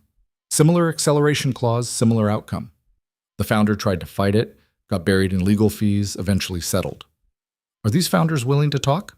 On background, yes. On record, no. They all signed NDAs as part of their settlements. If they speak publicly, Vale can sue them for breach of contract. Rachel closed the folder. That's why your voice is so important. You're not bound by any agreement. You can actually tell people what you saw. Clara thought about the deposition, about Whitmore's hostile questions and barely concealed contempt. Vale's lawyers are going to destroy me. Maybe. Or maybe this article comes out before your trial and changes the entire context. Instead of being a lone voice making accusations, you're someone who exposed a pattern that investigative journalism confirmed. Patricia said the same thing. Patricia's smart. Rachel checked her watch. I have one more question, and it's personal. Are you scared? Clara laughed without humor. Terrified. I'm broke. I'm being sued. My dad's treatment is getting delayed because I can't pay for it. I wake up every morning wondering if today's the day everything collapses completely. So why keep fighting? Because the alternative is apologizing for telling the truth. And I've already spent 3 years making myself small and quiet and invisible. I'm done with that. Rachel smiled, and it was genuine. That's a good quote. Can I use it? Sure, at this point, what difference does it make? They talked for another hour, Rachel asking detailed questions about the contract language, the timeline of events, Clara's legal background. By the time they finished, Clara felt wrung out and oddly lighter, like confession without the religious overtones. The article publishes 2 weeks from Friday, Rachel said as they packed up. I'll send you a draft beforehand so you can review it. And Clara? Thank you.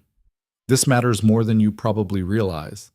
Clara walked back to the subway feeling like she'd just jumped off a cliff and wasn't sure yet whether she'd land safely or hit rocks. Her phone buzzed with a text from David. Beacon Partners wants to meet next week. Final due diligence before they commit. Can you be there? She texted back, absolutely. The meeting with Beacon Partners happened in their Manhattan office, which was somehow both more and less intimidating than Canton and Reed. Smaller space, less marble, but the 3 partners who sat across the conference table from Clara and David had the kind of sharp intelligence that suggested they'd heard every pitch and spotted every lie. Martin Reeves, the lead partner, was maybe 50 with gray hair and reading glasses he kept taking off and putting back on. His handshake was firm but not aggressive. David's told us you've been helping with legal review. That's good. We appreciate founders who take due diligence seriously. Clara's been invaluable, David said, and Clara could hear the nervousness in his voice despite his attempt at confidence. She caught several issues in our supplier contracts that I'd completely missed. Actually, I wanted to ask about that. Reeves opened a folder. Clara Hayes, 2 years at Columbia Law, left before completing your degree, now working as a consultant for TerraStream. That's an interesting trajectory. Clara felt her stomach drop. They'd done their homework. Family emergency. I had to leave school to take care of my father. And you met David how? The question hung in the air. Clara glanced at David, who looked like he wanted to help, but didn't know how. We met at Aurelius Restaurant, Clara said carefully. I was serving there. David was meeting with a potential investor whose contract I happened to notice had some problematic terms. Reeves exchanged glances with his partners. Ethan Vale. Yes. We heard about that. The startup community is smaller than people think. Reeves leaned back. We also heard Vale is suing you. Clara's hands tightened on the armrests of her chair. That's correct. For what specifically? Tortious interference? Defamation. He claims I damaged his business relationship with David. Did you? The question was direct, not hostile, but Clara felt it like a challenge. I pointed out an acceleration clause in his investment agreement that would have stripped David of most of his equity if TerraStream succeeded. Vale characterized that as interference. I characterize it as warning someone before they walked into a trap. One of the other partners, Janet Okoye, according to her nameplate, spoke up. We've dealt with Vale before. Not directly, but we've seen the aftermath. Companies that take his money tend to end up controlled by him regardless of the original terms. That's what I was trying to prevent, Clara said. Reeves put his glasses back on, studied some documents. Your lawsuit is still active. Yes, we're building our defense. My lawyer thinks we have a strong case, but these things are unpredictable. And if you lose, Clara met his eyes, then I'll deal with the consequences. But that doesn't change the fact that I was right about Vale's contract. Reeves smiled slightly. No, it doesn't. He closed the folder. Here's my concern. We're about to invest $12 million in TerraStream. That's a substantial commitment. We need to trust that the people involved in this company are making sound decisions. David bringing on someone who's embroiled in litigation with one of the most litigious investors in Manhattan, that gives us pause. David jumped in. Clara's lawsuit has nothing to do with TerraStream's operations. She helped me avoid a catastrophic deal. That's exactly the kind of judgment we need. Or it's the kind of judgment that creates unnecessary legal exposure. Reeves looked at Clara. If we invest in TerraStream and you come on board officially, Vale could argue that we're benefiting from your interference with his deal. He could try to drag us into the litigation. Clara hadn't thought of that. The idea that her fight with Vale could contaminate TerraStream's funding made her feel sick. I can step back, she said quietly. If my involvement is putting the deal at risk, I'll remove myself. Clara, no, David started. David, this is your company, your future. I'm not going to be the reason Beacon walks away. Reeves held up a hand. Nobody's walking away. I'm just laying out the considerations. He looked at Janet and the third partner, Michael Sung, who nodded slightly. Here's what we're thinking. We proceed with the investment. David, you hire Clara as general counsel once the funding closes. But we include language in our investment agreement that isolates Beacon from any liability related to Clara's ongoing litigation with Vale. You want to firewall me, Clara said. We want to protect our investment. That's not personal. It's practical. Reeves softened his tone. Look, what you did at Aurelius took guts. Vale's a bully who's gotten away with predatory practices because most people are too scared to call him out, but courage doesn't insulate us from legal risk. David looked at Clara. Is that acceptable to you? She thought about Patricia's warnings, about Vale's strategy of making her toxic to anyone who tried to help her. This was exactly what he wanted, for her to become radioactive, unable to work, unable to rebuild. It's acceptable, she said, as long as TerraStream gets funded. The rest of the meeting focused on technical details, development timelines, market projections, regulatory considerations. Clara listened but didn't contribute much, still processing the firewall language that would define her professional relationship with the company she'd helped save. Afterward, on the street outside Beacon's office, David turned to her with frustration in his eyes. That was wrong. They basically treated you like a liability. I'm a liability, at least until this lawsuit resolves. You're the reason I still have my company, the reason I'm not signing my life away to Vale right now. David kicked at a crack in the sidewalk. This feels like I'm benefiting from your sacrifice while you get punished for it. That's kind of how the world works. Doesn't mean I have to like it. They grabbed coffee at a diner that looked like it hadn't been updated since 1987.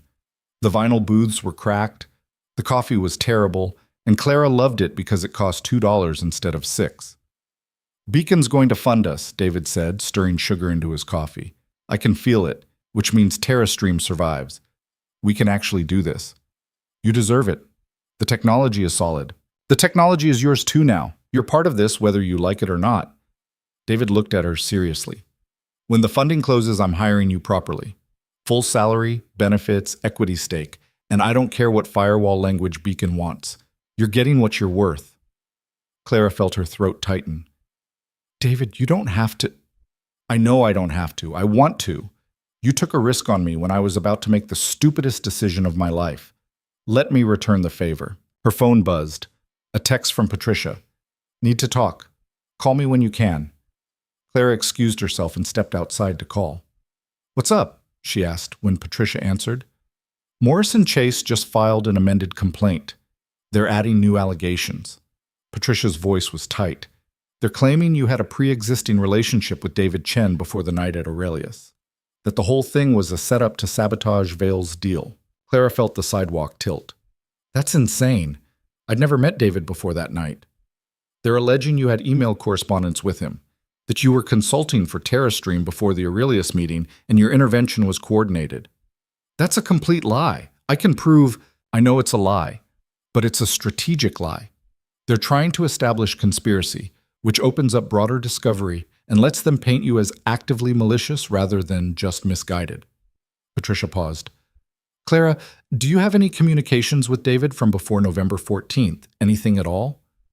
Clara thought back, trying to remember. No.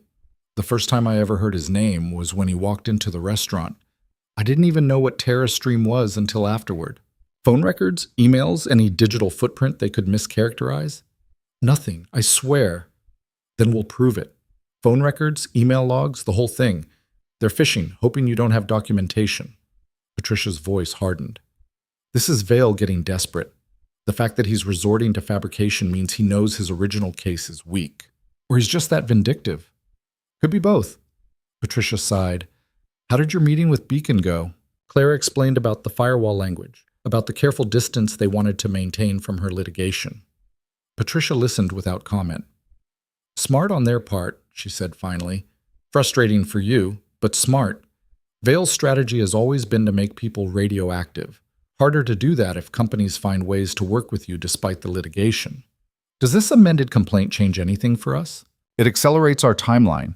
We need to file our response faster, establish your credibility before they poison the well completely. Patricia paused. When does Rachel Kwan's article publish? 2 weeks. That might actually help. If the article establishes Vale's pattern of predatory behavior before they can paint you as a conspirator, it undermines their narrative. Clara leaned against the diner's brick wall, watching traffic move past. I feel like I'm in a chess game where I don't know the rules. You're learning fast, and Clara? You're doing better than you think. Most people would have folded by now. After hanging up, Clara went back inside the diner. David looked up from his coffee, read her expression. More lawsuit problems? Vale's claiming we knew each other before Aurelius, that the whole thing was a setup.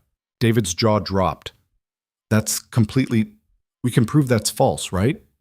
Yeah, but it's going to make everything messier. Clara slid back into the booth. I'm sorry. This is exactly what Beacon was worried about. Me bringing litigation drama into your company. Stop apologizing. Vale's the one creating drama. You're just refusing to lie down and take it. Clara's phone buzzed again. This time, it was a text from her father's care facility. Payment still overdue. Treatment paused until account current. Please contact billing. The words blurred as she read them. Treatment paused. Her father's experimental therapy, the thing keeping him mobile and coherent, stopped because she couldn't pay. I need to go, she said, standing up too fast. Clara, what's wrong? Nothing. I need to handle something. She left the diner without waiting for a response, walking fast with no destination in mind. Her bank account had $87. The overdue payment was $2,800. The math was simple and impossible. She found herself at a park, sitting on a bench, staring at her phone like it might spontaneously generate money. Around her, people walked dogs and pushed strollers and lived normal lives where medical bills didn't determine whether your father got to keep functioning. Her phone rang. Unknown number, which usually meant debt collector or scammer, but she answered anyway. Clara Hayes? The voice was female, older, professional. This is Eleanor Park. I'm the executive director of the Legal Aid Society of Manhattan. I hope you don't mind me reaching out directly. Clara's brain struggled to catch up. I'm sorry, I don't understand. I read a draft of Rachel Kwan's article. She gave me permission to contact you because I think we might be able to help each other. Eleanor's voice was warm but direct. The Legal Aid Society has been trying to build a case against predatory investment practices in the startup ecosystem for over a year. We have founders who've come to us after being systematically exploited, but most are bound by NDAs or can't afford to fight back. Your situation is different. You're already fighting, with one lawyer who's working pro bono and a defendant who has unlimited resources, which is where we come in. The Legal Aid Society can provide additional legal support, research assistance, expert witnesses. We can't take over the case from Patricia Zhao. She's doing excellent work, but we can supplement her efforts. Clara's head was spinning. Why would you do that? Because your case has the potential to set precedent. If we can prove that Vale's investment practices constitute fraud or unconscionable dealing, it opens the door for other founders to challenge similar agreements. Your fight becomes their fight. I'm not trying to set precedent, I'm just trying to survive. I understand, but sometimes survival and systemic change are the same battle. Eleanor paused. There's another reason I'm calling. The Legal Aid Society has discretionary funds for people involved in public interest litigation who can't afford their normal expenses. It's not much, but we could potentially help with some of your immediate financial needs. Clara's breath caught. How much is not much? We could probably manage a few $1,000s, enough to keep you stable while the case progresses. A few $1,000s, enough to restart her father's treatment, enough to breathe. What would I have to do? Let us support Patricia's work. Agree to let our research team help build the case. And if we win, agree to speak publicly about predatory investment practices. Eleanor's tone was gentle. This isn't quid pro quo. We're not buying your story. We're investing in a fight that matters. Clara closed her eyes, felt tears she'd been holding back for weeks finally break through. When can we start? They talked for another 20 minutes, Eleanor explaining the logistics and Clara trying to sound more coherent than she felt.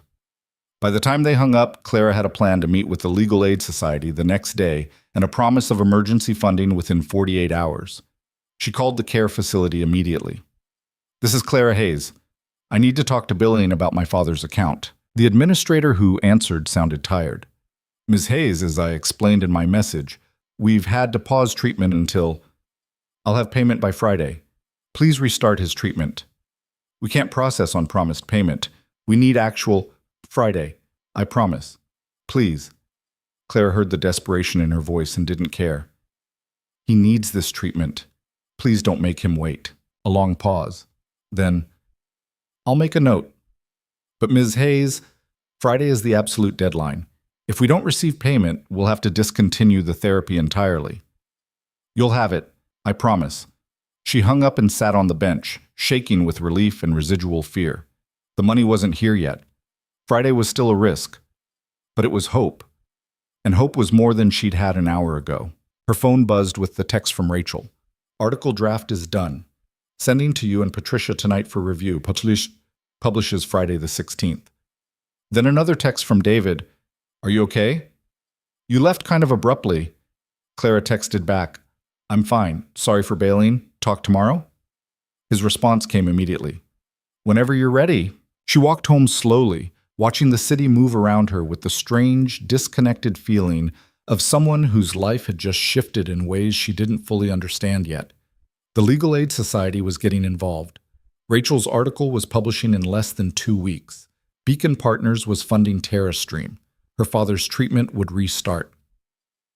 None of it was certain. All of it could still collapse. But for the first time since that night at Aurelius, Clara felt like maybe she wasn't just surviving. Maybe she was actually fighting back. Rachel Kwan's article went live at 6 a.m. on Friday, December 16th, and by 9 a.m., the internet had caught fire. Clara was at the Legal Aid Society's offices when Patricia called, her voice carrying an edge of barely controlled excitement.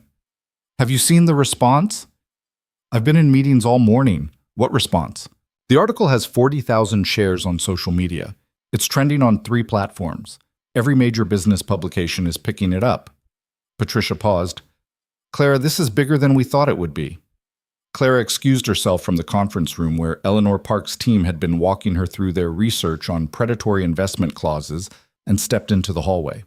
She pulled up Rachel's article on her phone. The headline read, The Price of Desperation, How One Investor Built an Empire on Founder Vulnerability. Rachel had done exactly what she'd promised, made it about the pattern, not just Vail. But Clara's story anchored the piece, providing the narrative thread that made abstract legal concepts feel immediate and personal. There was the scene at Aurelius, Clara's decision to speak up, David's torn contract. Then it widened to show the other founders, the systematic exploitation, the carefully constructed traps dressed up as opportunity. And woven throughout were Vail's own words from interviews and public appearances, his philosophy of leverage and strategic advantage, now recontextualized as evidence of predatory intent. The comments section was brutal. Hundreds of people sharing their own experiences, founders who'd been exploited, employees who'd watched it happen, investors who'd suspected but never confirmed. The consensus was swift and damning. Ethan Vail was a predator, and everyone had known it, quietly, but nobody had said it out loud until now. Clara's phone started buzzing with calls from numbers she didn't recognize. She ignored them and called David. Have you seen it? He asked immediately. Just read it. This is insane. TechCrunch just called me for comment. So did Bloomberg. I've gotten emails from 6 different founders asking if I'd be willing to talk about Vail's tactics. David sounded stunned. Clara, this is actually happening. People are listening. Are you okay with the attention? Are you kidding? This is the best possible outcome. Vail can't paint me as ungrateful or naive now. The whole industry knows what he tried to do. David laughed, slightly manic. Beacon called this morning. They want to accelerate our funding timeline. They think the publicity makes TerraStream look principled instead of risky. Clara felt something unclench in her chest. That's good. That's really good. It's because of you, all of this. It's because of Rachel's reporting. It's because you were brave enough to go on record when everyone else was too scared. David's voice went serious. I'm never going to forget that. After they hung up, Clara stood in the Legal Aid Society's hallway, watching the article's share count climb on her phone. Part of her felt vindicated, but another part, the part that had been trained to stay small and quiet, felt exposed in a way that made her skin crawl. Her phone rang again. This time she recognized the number, James Whitmore. She answered, Mr. Whitmore. Ms. Hayes. His voice was ice. I assume you've seen the article in the Manhattan Business Journal. I have. You understand that you've violated the implied confidentiality of ongoing litigation by discussing the case with media? I discussed my own experience. That's not a violation of anything. You've poisoned the jury pool, made it impossible for my client to receive a fair trial. Whitmore's control was slipping, anger bleeding through his professional veneer. This is witness tampering, jury manipulation. This is journalism. Maybe if your client's business practices weren't predatory, there wouldn't be anything to report. We're filing a motion for sanctions. We're going to ask the judge to dismiss your defense and enter summary judgment in Mr. Vale's favor based on your egregious conduct. Clara felt her stomach drop, but kept her voice steady. Do what you need to do, Mr. Whitmore. I'll see you in court. She hung up before he could respond, then immediately called Patricia. Whitmore just threatened to file for sanctions, Clara said without preamble. Said I poisoned the jury pool. He called me too. He's furious. Patricia sounded almost gleeful. Clara, this is exactly what we wanted. He's emotional, he's reactive, and he's making strategic mistakes. A motion for sanctions based on you talking to the press? That's desperate. No judge is going to grant summary judgment because you exercised your First Amendment rights. You're sure? I'm sure. This is Vale losing control of the narrative. He spent years operating in the shadows, using NDAs and settlements to keep people quiet. Now it's public, it's documented, and he can't make it go away. Patricia paused. How are you holding up? Clara thought about the question honestly. Terrified, relieved, both at the same time. That sounds about right. Get some rest this weekend. Things are going to move fast from here. But rest turned out to be impossible.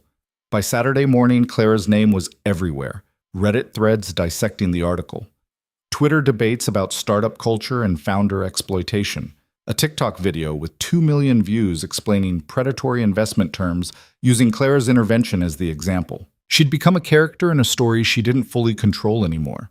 Some people painted her as a hero, standing up to corrupt power. Others called her an opportunist, someone who'd manufactured drama to get attention and a job. The comments ranged from supportive to viciously personal, strangers making assumptions about her life, her motives, her worth. Jess found her on Sunday afternoon, sitting on their couch scrolling through her phone with the kind of obsessive focus that suggested she'd been doing it for hours. You need to stop reading that, Jess said, physically taking the phone from Clara's hands. It's not healthy. People are saying I orchestrated the whole thing, that I targeted Vale deliberately to create a scandal. People say a lot of stupid things on the internet. Doesn't make them true. Jess sat down beside her. How's your dad? Treatment restarted Friday. The Legal Aid Society came through with the funding. Clara leaned her head back against the couch. He called me yesterday. Said he read the article 3 times and cried. Happy crying, he clarified, in case I was worried. That's sweet. He also said he's proud of me for finally getting angry. That I spent too many years being afraid and it's good to see me fighting. Clara smiled tiredly. Classic dad. Turns my existential crisis into a teaching moment. Sounds like he raised you right. Clara's phone, still in Jess's possession, buzzed with an incoming call. Jess glanced at the screen. It's Patricia. Clara took the phone back. Hey, we need to talk. Patricia's voice was serious in a way that made Clara's stomach knot. Morse and Chase filed their motion for sanctions this morning, but they also filed something else. A motion to dismiss their own complaint. Clara sat up straight. What? They're dropping the lawsuit. Completely. With prejudice, meaning they can't refile. Patricia sounded like she was reading from a document. The filing cites changed circumstances and mutual agreement to resolve the dispute without further litigation. Mutual agreement? I didn't agree to anything. It's legal fiction. What it actually means is that Vale's firm realized they were going to lose and they're trying to exit before it gets worse. Patricia laughed, sharp and victorious. Clara, they're running. The article destroyed their narrative. They can't paint you as a rogue employee with an agenda when investigative journalism backs up everything you said. They can't claim you had improper motives when the pattern is documented across multiple companies. They folded. Clara couldn't process it. So it's over, just like that? Just like that. We still need to file a response accepting the dismissal, and there are some procedural steps, but yes, the lawsuit is done. You won. The words didn't feel real. Clara had been bracing for months of litigation, depositions, discovery, trial. She'd prepared herself for the long fight, the expensive loss, the systematic dismantling of her credibility. And now it was just over. "What happens to Vale?" she asked. "That's the interesting part.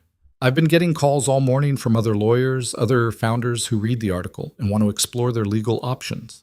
The ND. As that have kept people silent for years, some of them might not be enforceable if we can prove the underlying agreements were fraudulent. This could open the floodgates. Clara thought about Amanda Roth and the other founders Rachel had interviewed, bound by agreements that had silenced them even as they'd been systematically exploited. So they could fight back now. Some of them, yes. It depends on the specific terms of their settlements. But the article created a permission structure.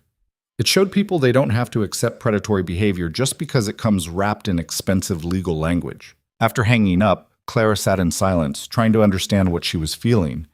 Relief, definitely. But also something stranger, a sense of dislocation, like she'd been running so hard for so long that stopping felt unnatural. "The lawsuit's done," she told Jess. Vale dropped it. Jess stared at her. "Are you serious? Patricia just told me. They're withdrawing the complaint." "Holy shit." Jess grabbed Clara in a hug that was probably too tight, but Clara didn't care. "You did it. You actually did it. I don't know what I did. I just didn't give up." That's literally all it takes sometimes, just not giving up when everyone expects you to. Monday morning brought news that spread through the startup community like wildfire. 3 of Vale Equity's board members had resigned. 2 major institutional investors had pulled their commitments from his fund. And most damaging, a former employee had filed a whistleblower complaint with the SEC, alleging systematic fraud in how Vale structured and disclosed his investment terms. Ethan Vale's empire wasn't just cracking, it was collapsing. Clara watched it happen from TerraStream's office, where David had insisted she come help prepare for Beacon's final due diligence meeting.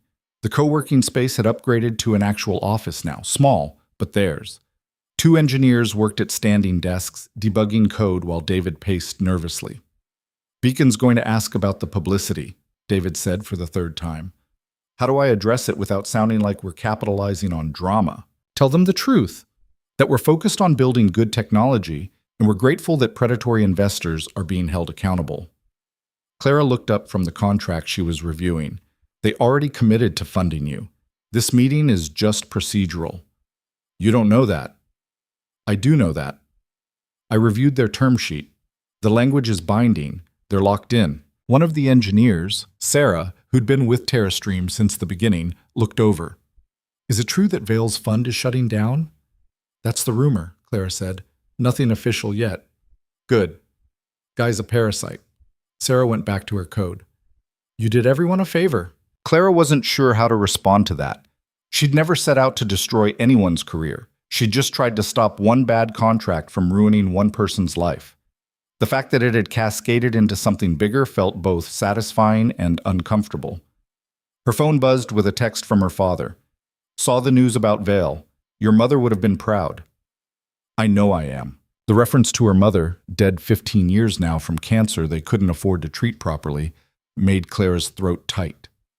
Her mother had been a public defender, fighting for people who couldn't afford representation, working 70-hour weeks for barely enough money to survive. She died exhausted and broke, and absolutely certain she'd done the right thing. Clara had spent years thinking she'd failed to live up to that legacy. Maybe she'd been wrong. The meeting with Beacon went smoothly. Martin Reeves congratulated David on navigating a difficult situation with integrity, which was corporate speak for "thank you for not getting our investment associated with a scandal."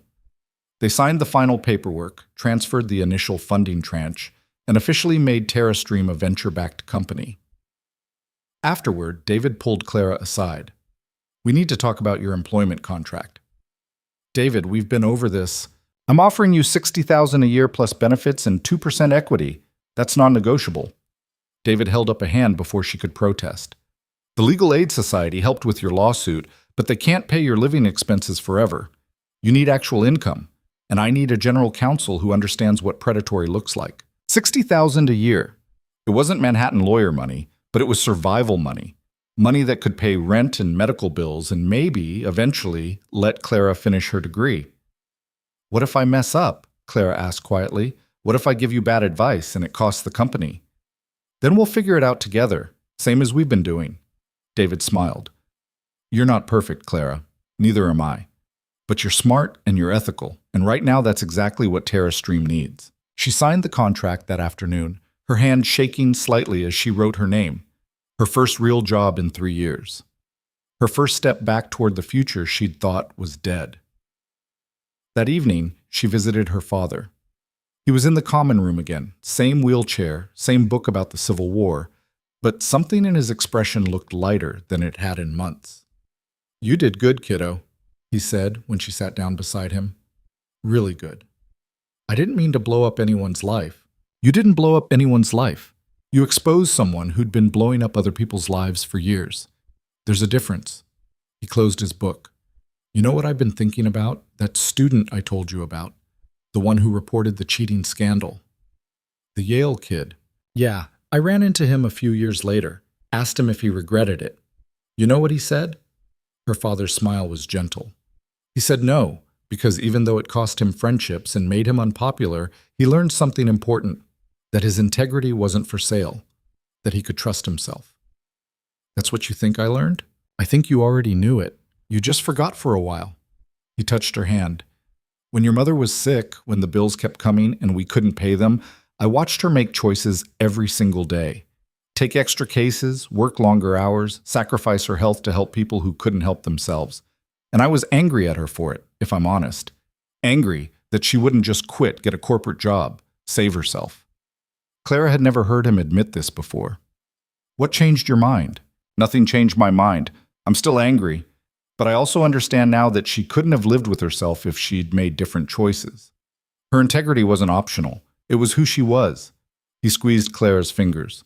"You're like her. You can't do the safe thing if it means betraying who you are. That's not weakness. That's strength." Clara felt tears she'd been holding back finally break through. "I was so scared, Dad. I'm still scared. Being scared doesn't mean you're failing. It means you're human." He wiped her tears with his shaking hand. "And you're doing just fine." The next few weeks moved faster than Clara could fully process. TerraStream hired 2 more engineers and moved into a larger office. David closed partnerships with 3 manufacturers in Asia who'd been skeptical until the Beacon funding made them take TerraStream seriously. Clara spent her days reviewing contracts, negotiating terms, and slowly remembering what it felt like to use her legal training for something other than survival. Vale Equity officially shut down in January. The SEC investigation was ongoing, but the fund's investors had already pulled out, unwilling to risk association with practices now under federal scrutiny. Ethan Vale himself had gone silent. No public appearances, no interviews. His social media accounts abandoned. Clara followed the news with detached interest. She didn't feel triumphant exactly. More like she'd watched a long con finally run out of marks. Rachel Kwan won a journalism award for her investigation. She called Clara to share the news, her voice bright with excitement. "They're calling it accountability journalism," said it demonstrated how reporting can create real systemic change. "You deserve it. The article was incredible." "It was your story. I just wrote it down." Rachel paused. "There's something else. I'm doing a follow-up piece on what happened after the article published. How the industry responded, what changes are being made, whether this creates lasting impact. Would you be willing to talk about your experience now that some time has passed?" Clara thought about it. "What would you want me to say?" "Just the truth. What it felt like to fight. Whether you think it was worth it." "Can I think about it?" "Of course. No pressure." But Clara knew what her answer would be. She'd spent enough time hiding. If her story could help other people find their courage, maybe that was worth the discomfort of being public. She called Rachel back the next day. "I'll do the interview, but I want to talk about more than just Vale. I want to talk about what it costs to speak up and why people don't, and how we make it easier for the next person. That's exactly what I want to write about." The follow-up article published in March, 6 months after the night at Aurelius that had changed everything. This one was quieter than the first, more reflective.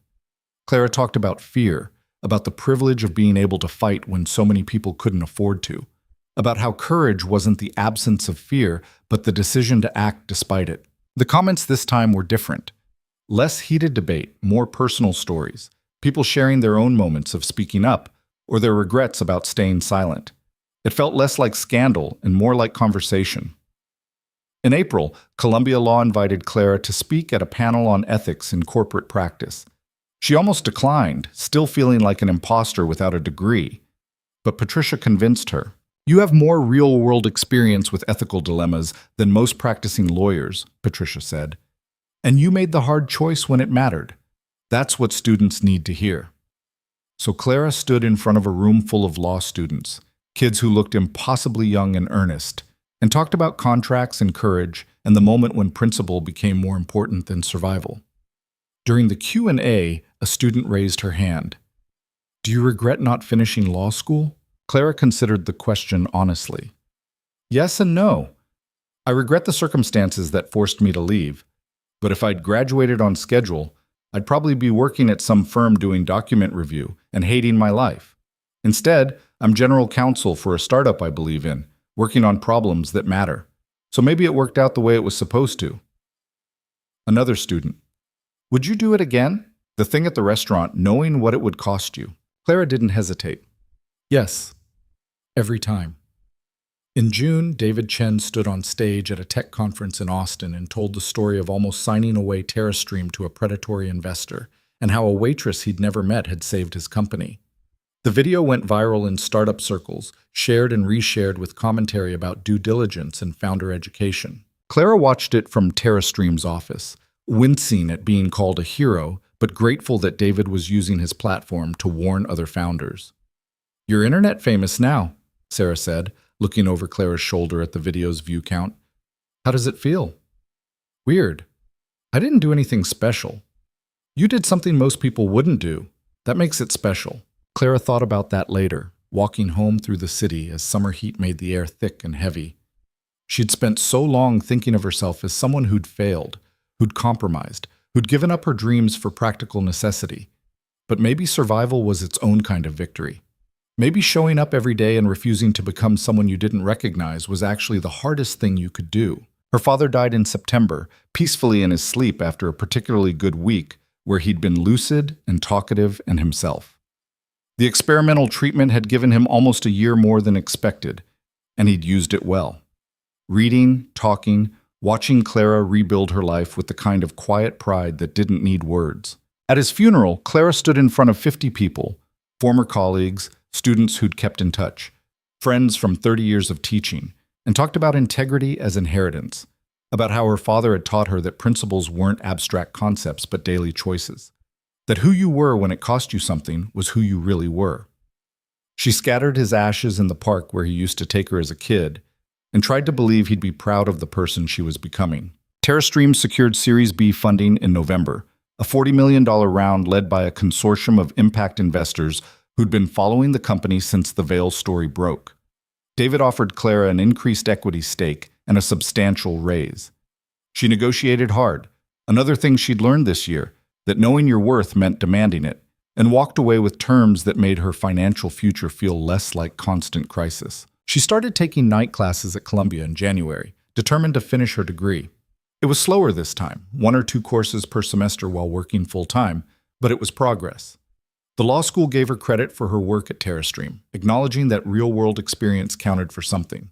On a cold evening in February, almost 2 years after that night at Aurelius, Clara sat in a coffee shop reviewing a contract for TerraStream's expansion into European markets. Her phone buzzed with a news alert. Ethan Vail had been charged with securities fraud, multiple counts, multiple victims, facing up to 20 years if convicted. Clara read the article twice, feeling a strange mix of vindication and sadness. Vail had built an empire on exploiting desperate people. And now that empire was being systematically dismantled by the legal system he'd used as a weapon. She thought about texting David or calling Patricia, but instead she just sat with the news, letting it settle. This wasn't her victory. It was justice catching up to someone who'd avoided it for too long. Her phone buzzed again. A text from a number she didn't recognize. "This is Amanda Roth. You don't know me, but I read about the charges against Vail. I wanted to say thank you. What you did at that restaurant, It gave me courage to talk to investigators about what happened to my company. I know this isn't your fight anymore, but you started something important. Thank you." Clara stared at the message for a long time. Then she saved the number and texted back, "It was everyone's fight. I'm just glad we're finally fighting it together." More messages came over the next few days.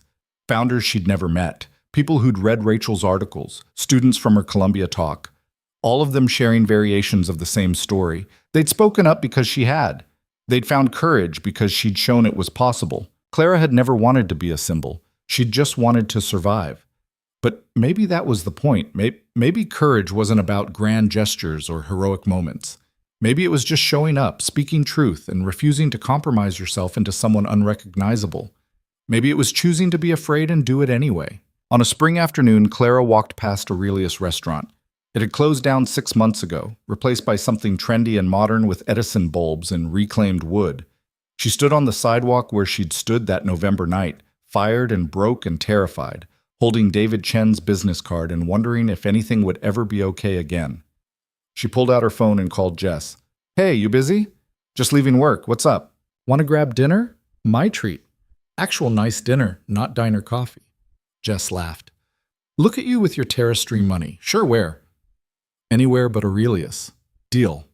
They met at a place in the West Village that had reasonable prices and food that didn't pretend to be anything other than what it was. Over pasta and wine that didn't cost a week's salary, Clara told Jess about the messages she'd been getting, about Amanda Roth and the other founders finding their voices. "You started something," Jess said, "whether you meant to or not." "I didn't start it. I just stopped pretending it wasn't happening." That's literally the same thing. Clara thought about that. Maybe Jess was right. Maybe the difference between complicity and courage was just the decision to acknowledge what you saw instead of looking away. "I got accepted into the Columbia Trial Advocacy Program," Clara said. "It's competitive. I didn't think I'd get in with my weird transcript and missing years." "Of course you got in. You've been doing trial advocacy in real life while everyone else was in mock court.